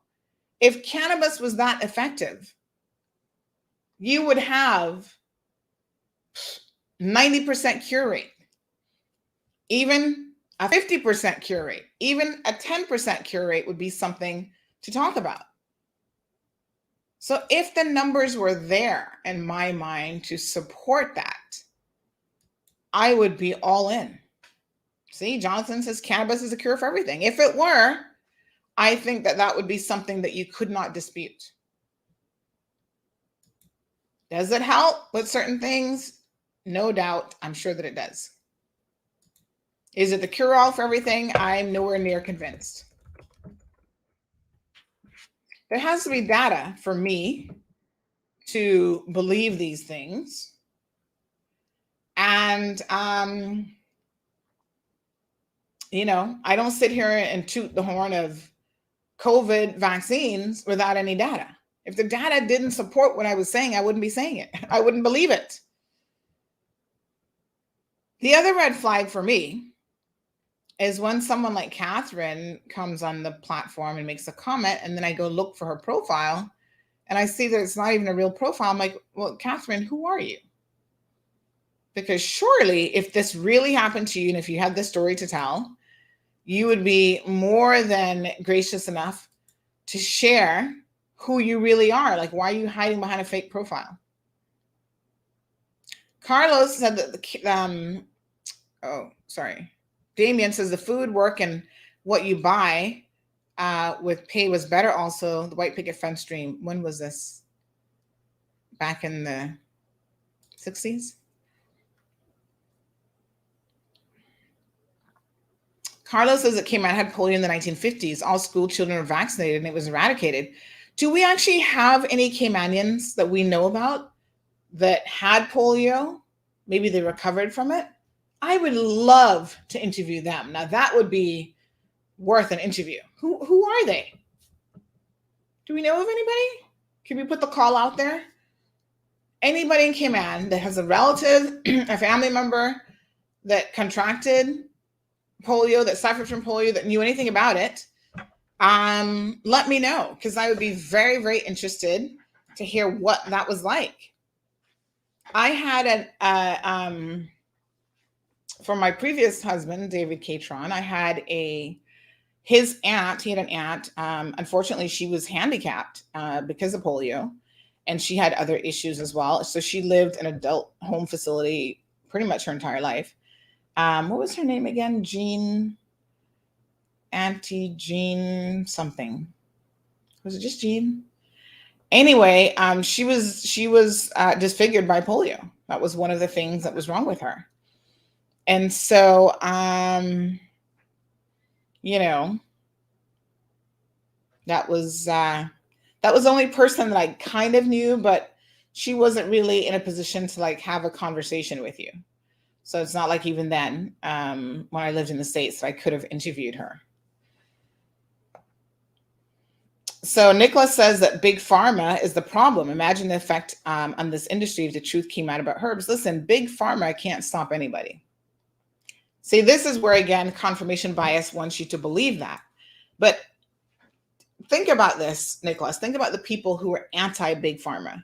There are more people anti-big pharma than people who are pro-big pharma. Nobody's pro-big pharma except maybe some doctors who are getting kickbacks and some of the companies themselves. Nobody's pro-big pharma. I'm not pro-big pharma. If you have an option of using anything else to help you with, you know, whatever ails you, I'm all for it. I am not one of those people who says pop a pill first. No, I'm like, that's the last resort. That's like me with my tennis elbow right now. Oh my God. I'm in constant pain with this tennis elbow. And the only day that I took medication for like weeks now of constant pain was on Sunday because it kind of was starting to get unbearable. Like it was really, I was in a lot of pain. So I had to finally pop 2 Advils. But every day I'm like doing my stretches. I'm doing physiotherapy now. I'm going later on for physiotherapy. You know, I'm doing everything I can to not have to pop a pill. Nobody in their right mind is pro big pharma. And big pharma does not control the narrative. When each and every single one of you have a social media account where you can post all sorts of misinformation. Big pharma can't control you. Facebook can't control you. So I don't believe that big pharma controls anything anymore. Even within these organizations, they have people who are there waiting for them to slip up so that they can have a whistleblower putting out all sorts of information out there. So the truth of the matter is, maybe years ago, big pharma had power. But in this day and age where people can screen grab stuff, screen record, leak documents, you got WikiLeaks, you got all kind of people who can break into systems and do whatever they want. Big pharma has no power. And if your herbal medicines were working, you could write one single book that would go viral and you'd be perfectly fine. You'd be a billionaire for the rest of your life. And then people would be calling you big pharma. So I think people have this image of big pharma that they have created in their head. And honestly, it has nothing to do with it at all. This is just the truth. Your diet is extremely important. I'm going to do this 50 by 50 plan where I'm going to try to lose 50 pounds by the time I reach 50, which gives me about 2 years. So I got lots of time. But you know, an anti-inflammatory diet for anyone who has chronic pain, arthritis, whatever, we know that those things work. So diet is ultra important. There's no one who's going to argue with that. What I do find interesting is that people, you know, talk about big pharma as though big pharma is like this, you know, giant conglomerate of evilness. And those are the same people that will sit down and have the worst diet in the world, who eat every starchy food in the world, who are smokers, who are, you know, they don't exercise, they don't do anything right. Stress levels through the roof. And I got to tell you, sometimes I just sit back and I'm like, the contradictions of it all are so funny. Should we all be doing better with our health and, you know, psychological wellness and all kinds of, yes, I'm all for it. There's this guy that I follow on YouTube. He's a holistic surgeon. His name is Anthony Youn, Y-O-U-N. Go look him up. He's very, very interesting. And he encourages stuff like fasting and, you know, things that are good for you, because they show that the more you do like intermittent fasting and whatever, the better off for your system. You actually give your entire body a break from eating. And apparently that helps your body heal. So there's a lot that's going on in the world of health. And I'm going to share something with you guys that you might find incredibly interesting. So Jamaica is now looking at going door to door to vaccinate people. So as you guys know, Jamaica, unfortunately for them, has had a very slow uptake with the COVID vaccine.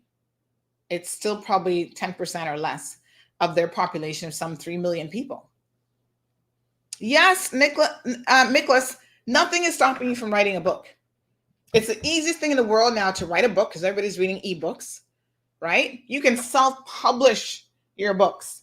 You can sell them on Amazon and just show your proof. So you can write a book about anything, you can say anything, but when it comes to the medical world and proving that these things work, you need to have double-blind studies. That is the holy grail of proving that something works or doesn't work. You see, there's very scientific ways in which these companies, these drug companies, are forced to prove the efficacy of their drugs. You don't just wake up and be like, oh yes, this drug works, here it is, take it. Oh, my herbal tea works, just start drinking it. That just isn't how it works. So if you got to prove it, 1,000 people have taken this herbal tea for this. Here are their ages. Here, I mean, you have to listen. Most of us have no clue what goes in to actually putting a test group together to prove that something is effective or it's not effective. It sounds easy. You know, it sounds like super, super easy, but I can tell you it's not as easy as people think. But if you are that committed to your cause, there should be nothing in the world that would stop you from proving your case. So show us all the herbal stuff that you take and how you're the healthiest person in the world. You know, you have no high blood pressure, you have no diabetes, you have no cancers, all this stuff, and you can attribute it just to the herbal meds that you're taking. I think that that's what people want to see, and that's what they want to hear. But you got to be prepared to be challenged. You can't just put stuff out there and says, oh, well, this is a miracle drug and this works, without people going, hold on a second now. How does it work? And who are the people that took it? And who, you know, people are going to ask very, very logical questions.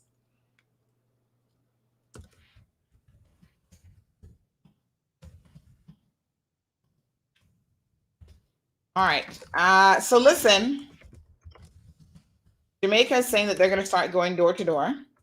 The U.S. has now said November the 8th. Well, they said this before, but now we're getting firmer details on how the rollout for their travel plan will work.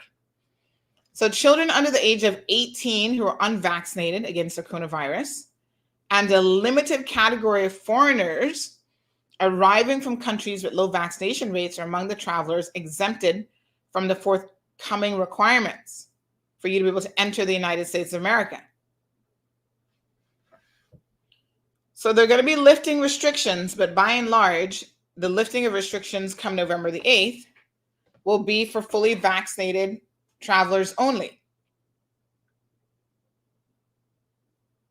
So the U.S. has had an 18-month travel ban from 33 countries, including the European Union, China, Iran, South Africa, Brazil, and India. And listen to this in terms of numbers. The industry has suffered a $500 billion loss caused by the pandemic. This is just the U.S. tourism industry, folks. Again, when I hear people say, oh my God, you know, this was a planned pandemic, blame it on Fauci. And he did this and did it. I'm like, do you even appreciate what you're saying You know, people in the world would kill you for far less than $500 billion. Fauci would be a dead man if anyone really, except for the crazies, if anyone really thought that he was somehow responsible for this pandemic. I'm like, people need to exercise a certain amount of common sense here when they buy into these conspiracy theories.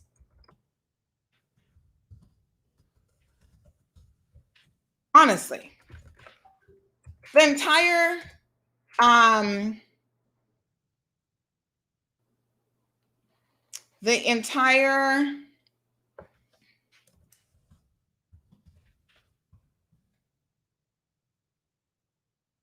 airline industry is on the brinks of collapsing because of COVID and so much more.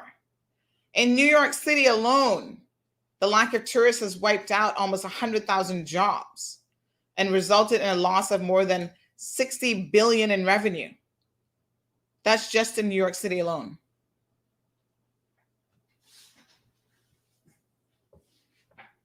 Right? So foreign travelers will have to show proof of vaccination before boarding and a negative coronavirus test within 3 days of coming to the US. Sounds awfully familiar.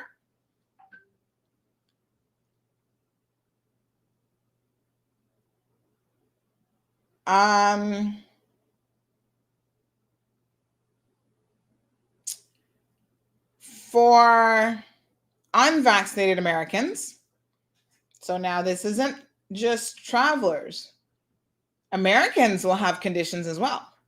So unvaccinated Americans who want to travel home from overseas will have to clear stricter testing requirements.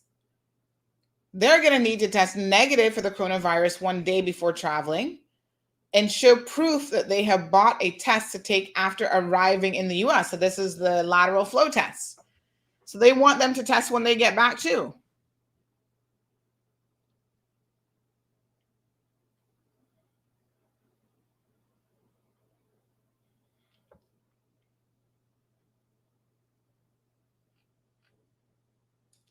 So they have a few exemptions. So children under the age of 18 who are unvaccinated.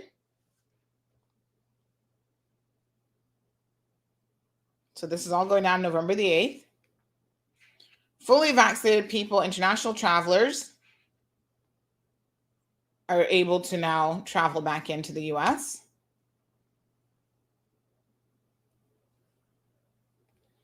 Again, even for them, it has to be a World Health Organization or US federal regulators vaccine.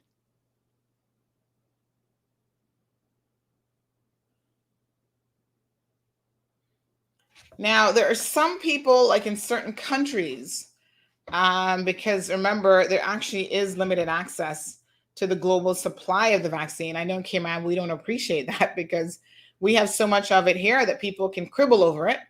In other places in the world, that's actually not the case. People are dying and they want to be vaccinated and they cannot get vaccinated.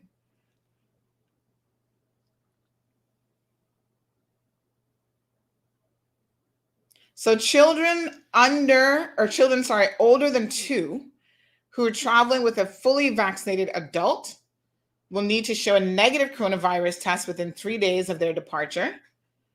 Those traveling alone or with an unvaccinated adult will need to show one a day before they travel to the US. So they're tightening that window a bit. And if you're flying from a country that has less than 10% of the overall population fully vaccinated, if they can show a compelling reason for entering the US, they might let you in. So this would be Jamaica. You know, if you want to travel from Jamaica into the US, they have 10% or less vaccinated, you'd have to be able to show them a compelling reason. Now, I don't know what compelling reason means to them, but they're saying that it would apply to a narrow group of unvaccinated travelers.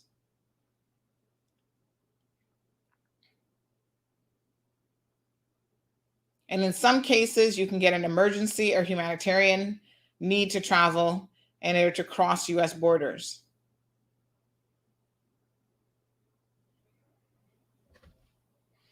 So everyone is waiting to see how these things work, you know.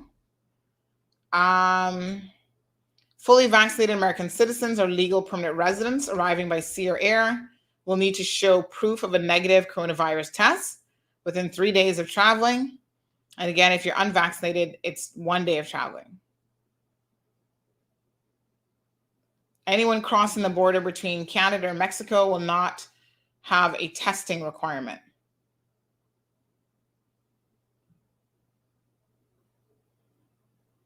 And travelers will be required to provide their personal information for potential contact tracing after arriving in the US. So Moderna is on the verge of, they're saying that their COVID vaccine for children provides a strong immune response for children 6 to 11. They made this announcement yesterday.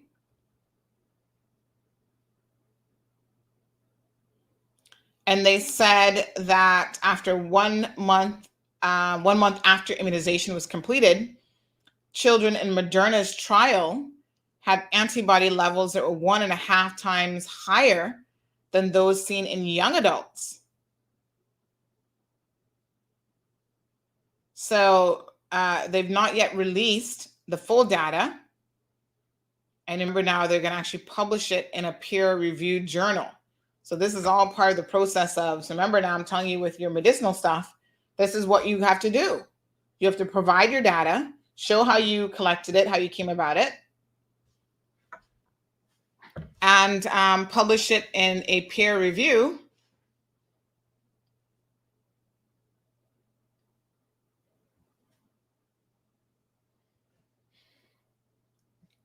Where other scientists and medical professionals get to look at it and comment on it and basically pick it apart, because that's how you know if you've gotten it right.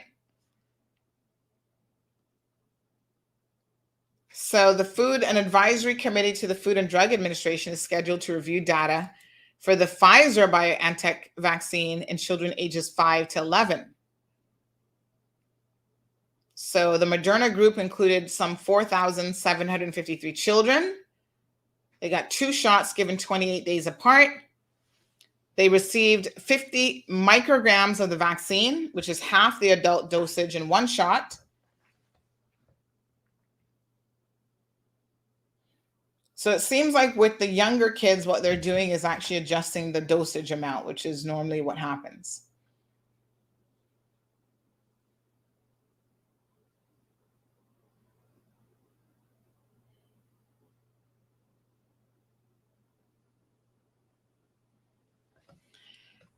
So of course, you know, for the Moderna vaccine in particular, some research has indicated that there's a slight increase of a rare side effect from myocarditis.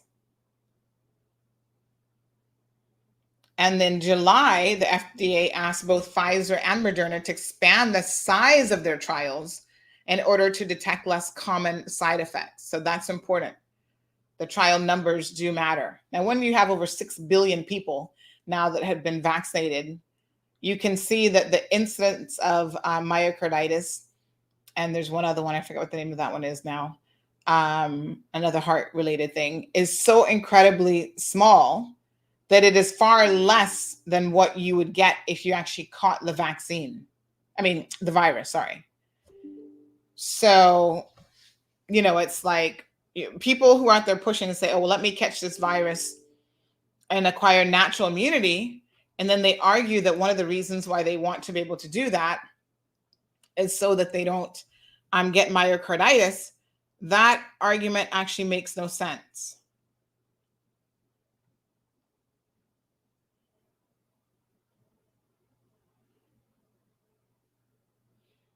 It makes no sense at all. It makes no sense because you're more likely to get myocarditis from the coronavirus. Because one of the things that causes myocarditis is viruses, right?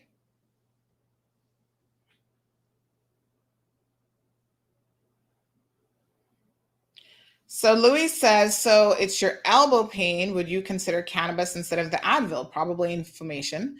is used to educate ourselves. So listen, I would do cannabis oil. I don't believe in smoking anything. Even smoked meats have an association with an increase in cancers. So I'm not a believer in smoking. But if you have a cannabis oil that doesn't present any other side effects, then yeah, I don't mind rubbing that on my elbow. As with most things, the way to deal with the tennis elbow is to get to the root cause of it. What's causing it? It's overuse of my wrist flexors. Typing, basically, is what it is. That's the only thing that I can narrow down that I do in terms of repetitive movement. So, I got my ergonomical keyboard. I upgraded that recently. And I'm doing stretches throughout the day. So I got exercises that I do, wrist flexes. And when I flex it up is when I feel it the most. It's like that muscle that runs the full length of the arm. That's why they call it tennis elbow, because a lot of tennis players, I think, get it as well, because that's the actual muscle that's used a lot when you hold a racket. Because, in racket sports, both tennis and squash, you use your wrists a lot more than you think you do, probably. Squash, you use the wrist more. That's more of a wrist sport even than tennis, but you definitely feel it when you play tennis. So yeah, I'm flexing, I'm doing exercising, I'm doing massage. The physiotherapist, when she really got in there on last week, Thursday, she's like, oh my God, this muscle on you is so tight. So I find this happens with me all the time. When I go to physiotherapy and I have an issue, it's mechanics, calf muscles that are overextended and over tight and not getting enough stretch. I need to do like yoga or something that really does a lot of Pilates would probably be something I should get into. There's a lot of stretching and elongating. And when that calf muscle is too tight, it ends up putting extensive pain on the Achilles heel. And then that turns into a chronic Achilles issue, which I've had in my left foot for years. It's not flared up at the moment, but before I walk or do anything like that, I got to warm up and I got to stretch that muscle. And I really should be stretching it every single day. But when you're not in pain, the body has a way of, just jump up and go. You're doing good. And then when you start to feel the pain, you're like, darn it, I should have stretched. I should have done this. I should have done that. We all know some of the things that we need to do to help our bodies. And it's hard to do it when you feel like it's not needed, but it's needed, right? So yes, she's working on that for me. So I actually go back to see her today. I feel like I need to see her more often than once a week right now, though, for the tennis elbow. So she's working on my shoulder and my tennis elbow. So she was in there. She's like, wow, this is really tight. Now she puts a little bit of pain on it because I was like, oh my God, that hurts. Because she's got to kind of put her fingers in there and really try to loosen that up.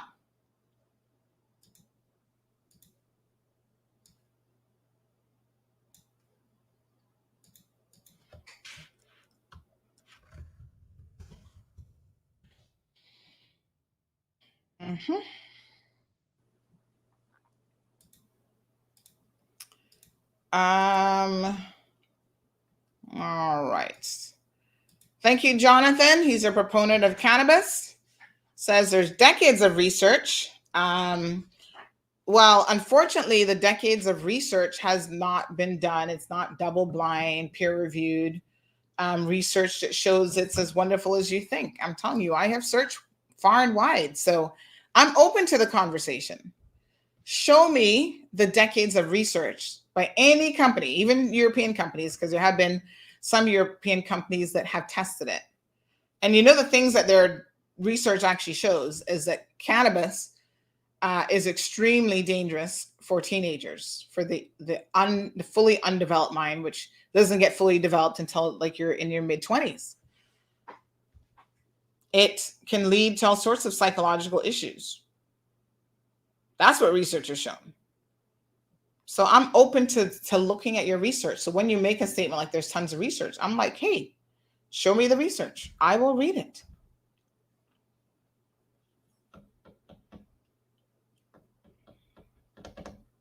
So El Rey says DEA has announced its decision it will keep marijuana in the same legal. And let's be very clear here: marijuana and medical cannabis, in my mind, are not the same thing. So people who sit down all day smoking marijuana can't claim that they're trying to get the medical benefits of it. They just want to smoke to get high. That's not what medical cannabis is about. Thank you, El Rey, for that additional information. He believes that this is how Big Pharma works along with the government to suppress the access and use of ganja because they know what the financial impact would be for them. But does that stop anybody, El Rey? I mean, think about it. So Big Pharma, let's assume that assumption is correct. Big Pharma is working with government and they're trying to, say, okay, it's a controlled class 1 drug, whatever. Does that stop anybody from going and finding a spliff? Most US states allow you to use cannabis, and you can get that little doctor's note. It's the easiest thing in the world to get. And it is now a probably billion-dollar industry in places like California, Colorado. And I don't see anybody in California being any healthier than they were pre-medical cannabis. No one in Colorado is any happier or any healthier. They might be happier, but I don't see that they're any healthier. So you can't, the whole concept of medical cannabis, despite it being so classified as a Schedule 1 drug, that's to stop the Mexicans from bringing it across the border illegally. But you can legally get cannabis with a little doctor's prescription. And trust me, those doctors in the US and even Cayman will write you a cannabis prescription for anything. I have heard people going in saying, oh God, I'm trying to think of some of the more ridiculous things.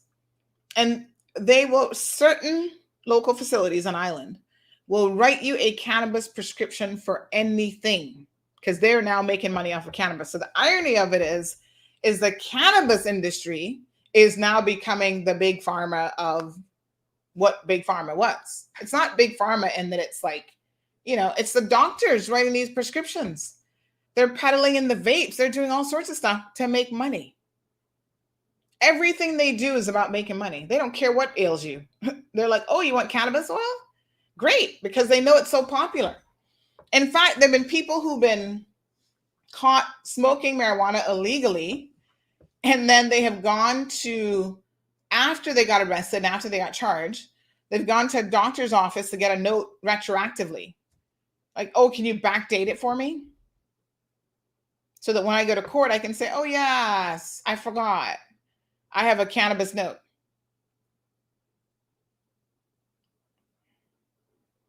Okay, so Jonathan, this is my point, right? If cannabis is going to be a $70 billion market by 2025, which is right around the corner, has that now just become the big pharma of the big pharmas? Who's getting rich off of cannabis? You sit down in your backyard smoking a spliff still isn't stopping the cannabis market. It is still going full steam ahead. And now it's become the big pharma that you guys have been so upset about all this time. That's the irony of it. $7 billion, $70 billion, whatever it is. That's now big pharma. Isn't that ironic? But that's your cannabis that you want. It still doesn't mean that if you don't go through the right channels, if you don't go to a dispensary, if you don't go to a physician to get your prescription, you just smoking a spliff here and there every single day, that you wouldn't be arrested and charged for that, because that's not what the $70 billion industry is all about. It has to be regulated in some way or another. But my point is, El Rey is going to become big pharma with those kind of numbers. Come on now. They're going to trump big pharma. So someone just said, good morning. I know of an 80-plus-year-old woman who is prescribed cannabis vapes for overall health. Guess which local facility? 80-year-old woman vaping? Seriously? First of all, she lived to be 80 for overall health. That just sounds like a crock of you know what. Another question from a viewer says, if cannabis worked, why are they having such a problem in Jamaica? I mean, let's just be honest. If cannabis was so great, nobody would ever die in Jamaica because everybody's smoking a spliff.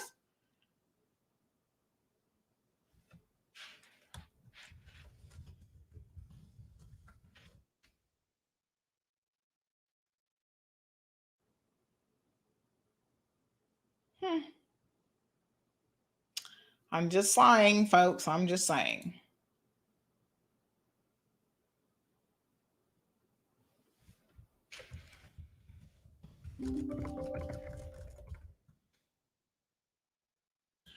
All right, good folks. Interesting conversation as always. Thank you guys so much for tuning in. Yes, El Rey, but those small businesses are getting. We'll have to look into this because I want to know who's making that money. You say it's small businesses, but I'm really curious about who's getting rich off of cannabis. So let me see, Colorado. Let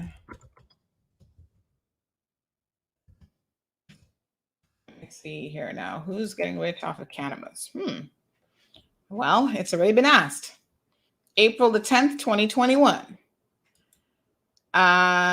New York Magazine. Who's getting rich off of cannabis? Let us see what they say.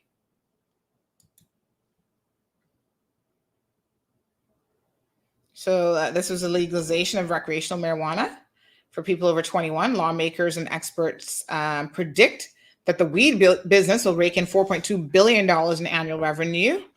But despite efforts to ensure that this financial windfall benefits people from communities ravaged by the war on drugs, irony of it, due to the nature of the weed industry, large sums of cash will still flow to large corporations. It's still big pharma. They're still making their money because they have the wherewithal to set up a dispensary quickly and effectively and market it and do all this other stuff that little Joe Schmo on the corner smoking weed all day doesn't have. He doesn't even have the skills or the resources to get it off the ground. So of course, big pharma is going to walk in there and take over. Are you going to mind buying a stick of weed from big pharma versus a little guy in the street? Probably not. This is an interesting article. I'll share this with you guys. Read this one. Listen, several states with equitable intentions have run up against the reality of dicey banking options for marijuana businesses. Because again, the people who control the industries are going to control big pharma, the banks, the rich and wealthy. They always are going to have the upper hand. And this is what y'all just don't understand. So even with legalizing marijuana, that's not going to help you. I mean, you can get your little spliff and not get arrested, but is it going to help you earn any money? Right? An economic empowerment plan from 2016 in Massachusetts. Here are the reality.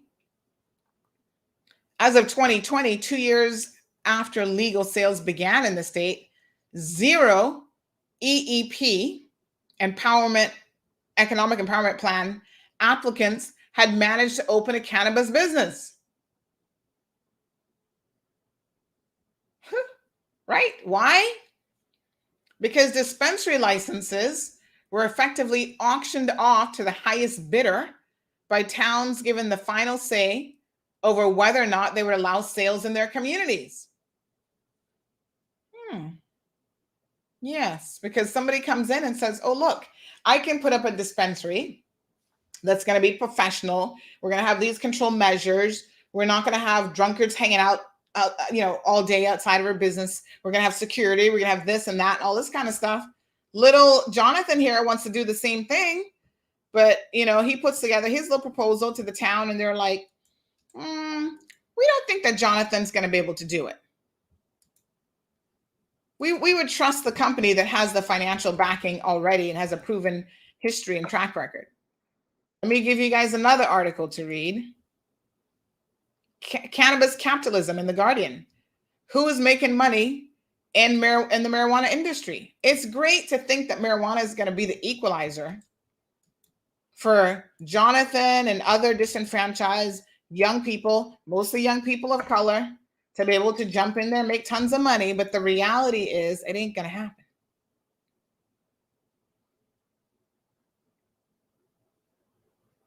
right? In 2014, your New Year's Day, 2014, Colorado opened the world's first regulated recreational marijuana market. It says here that the business climate for weed companies has proven immensely difficult for a number of reasons. And you can read that article to see what those reasons are. I am all for the small man breaking into any industry, but I think you need to be realistic about what that means. Here's a June 2021 article. Says, can you get rich from cannabis? Let's look at the marijuana investments. I'll share this article as well. It's kind of like someone was asking me yesterday about the whole Bitcoin industry. Everybody wants to get in on it. Everybody wants to get rich quick.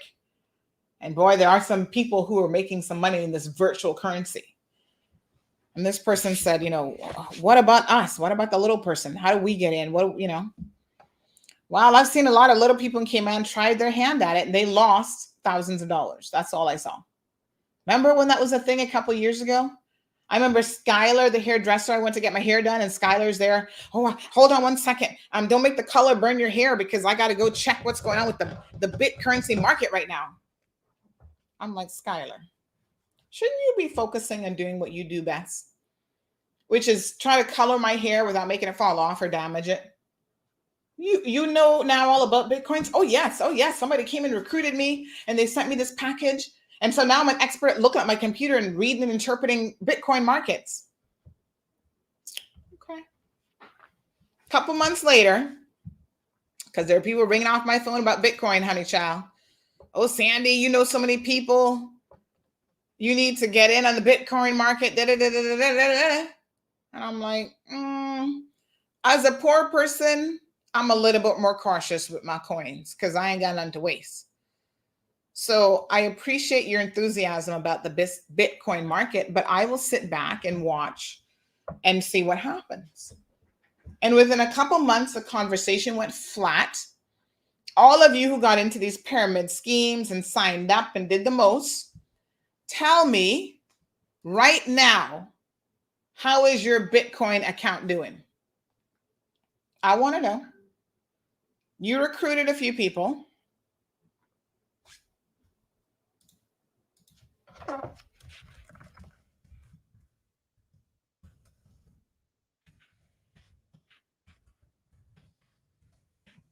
How's it going?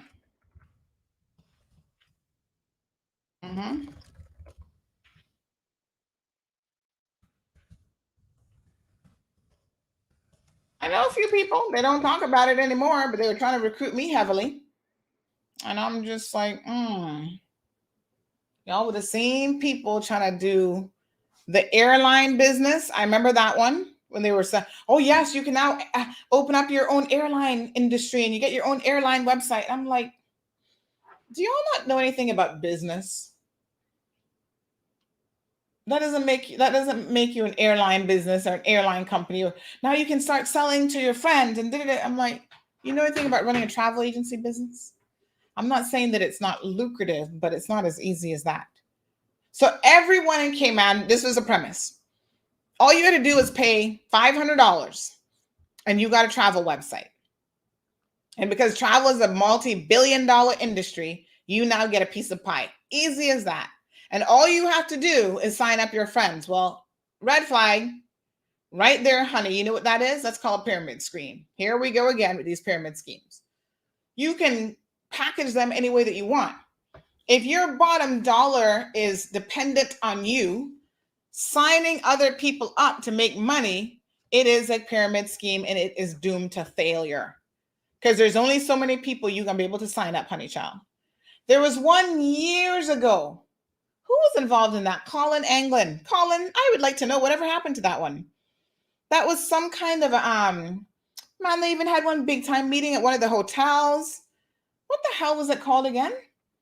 Something with technology, video conferencing or something. Whatever happened to that? That's disappeared too. Every single one. They get a quick rise. Last year, we were dealing with the Blossom Friends and Blossom Circle. That gone quiet now too. Where's that? It's like they come in with a vengeance, quick incline and bloop, just as quick of a decline. King says, "Thanks, Sandy. Always dealing with facts." I'm the hardest person in the world to fool when it comes to get quick scheme, because I just don't believe that that's the premise on which you get quick. I mean, I have done my research and I've looked around the world and it just doesn't happen.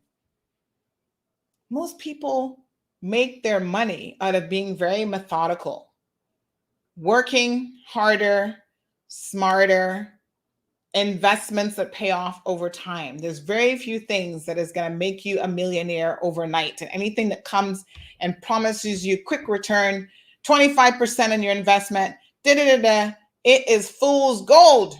I'm telling you, do not believe it. Al says, find a fool and walk them to death.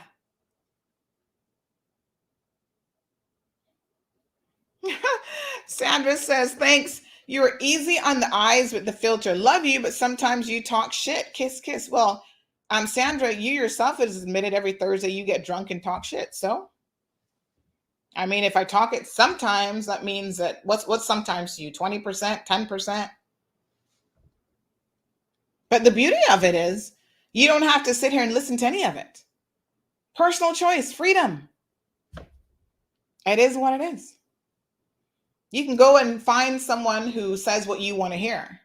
Because that isn't necessarily this program. Some of you might agree with some of the things I say, and then sometimes the cold hard truth isn't what you want to hear at all. But at the end of the day, it's my opinion, and you don't have to like it. That's why we live in a democracy, because you can hear what other people have to say and say, I don't agree with that. Or, yeah, I agree with some of that, or not all of it, or whatever.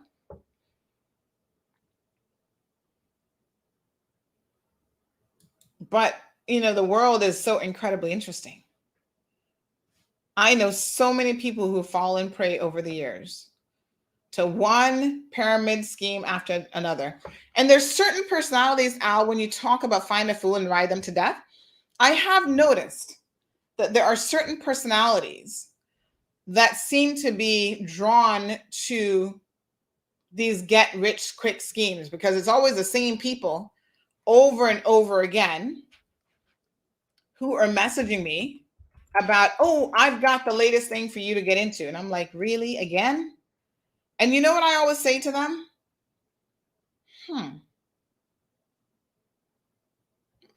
What happened to the last one that you were doing? And after I ask that question, they just disappear because they can't answer the question. But it shows you have a track record of falling for these schemes. And in the long run, you get a few dollars for signing up a few people, and then that's it.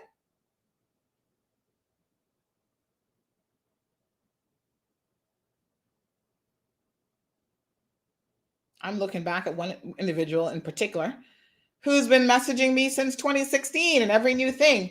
Weight loss and health programs. I ordered the tea. Here's the NutriBurst. Natural products, hun. I'm like, listen, I am old enough to remember Herbalife when I lived in the US, child. Everybody was on the Herbalife crave. It was a rage. And y'all was selling Herbalife like that was going out of fashion. Everybody in the US became a Herbalife sales agent. And man, they were organized. You saw Herbalife, what do you call it? The stickers, the magnets and cars everywhere. I'm a Herbalife representative. I'm this and that. I'm just like, and those are my college days. So I remember it all. And where are they now? How many Herbalife agents are still around making millions? Yeah, they kind of got in trouble for actually running a pyramid scheme, as I recall. Anyway, fool's gold. Don't be tricked.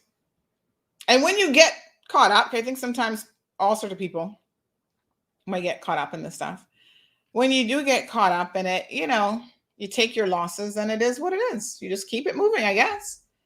The irony for me is always that the people who have the least amount of disposable money to lose are the ones who are always quick to jump on these schemes. It's like, do you not value your money? Because you're the first person to jump on a pyramid scheme knowing you ain't got no money. all the poor people that last year were running to sign up and get these family schemes going and taking people's money, they were honestly the least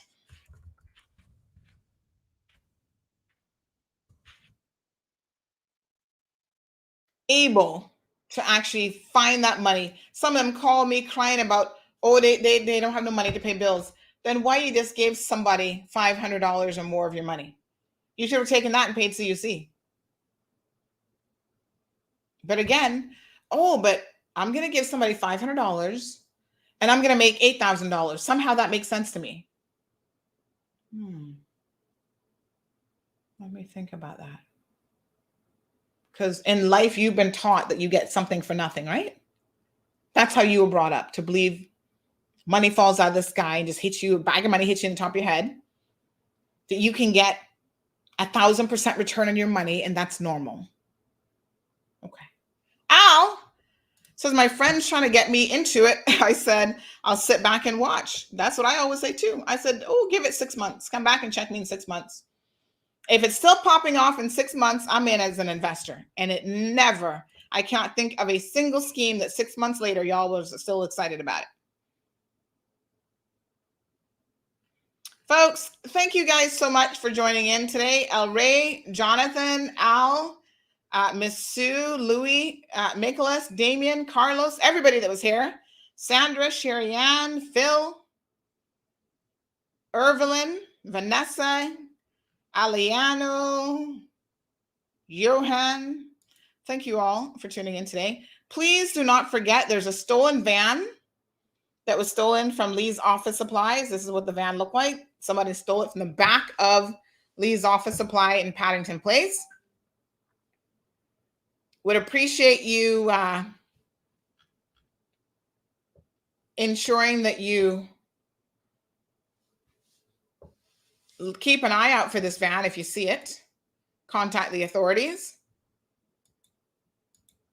Hopefully they'll be able to recover this van. It's got to hurt when you do work hard and then somebody just steals what they want from you, right? How sad is that? So it's white Hyundai van. We've got the information up on the website.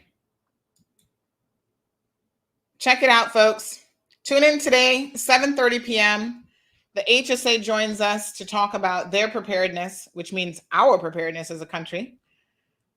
And we'll see what they have to say. So Kevin's got that on lockdown. You guys have a beautiful day. Thank you for tuning in to another edition of The Cold Hard Truth. Make sure to check Facebook for showtimes and more information and the latest news at CaymanMarlRoad.com. Subscribe to our IG and Facebook pages to get the latest happenings.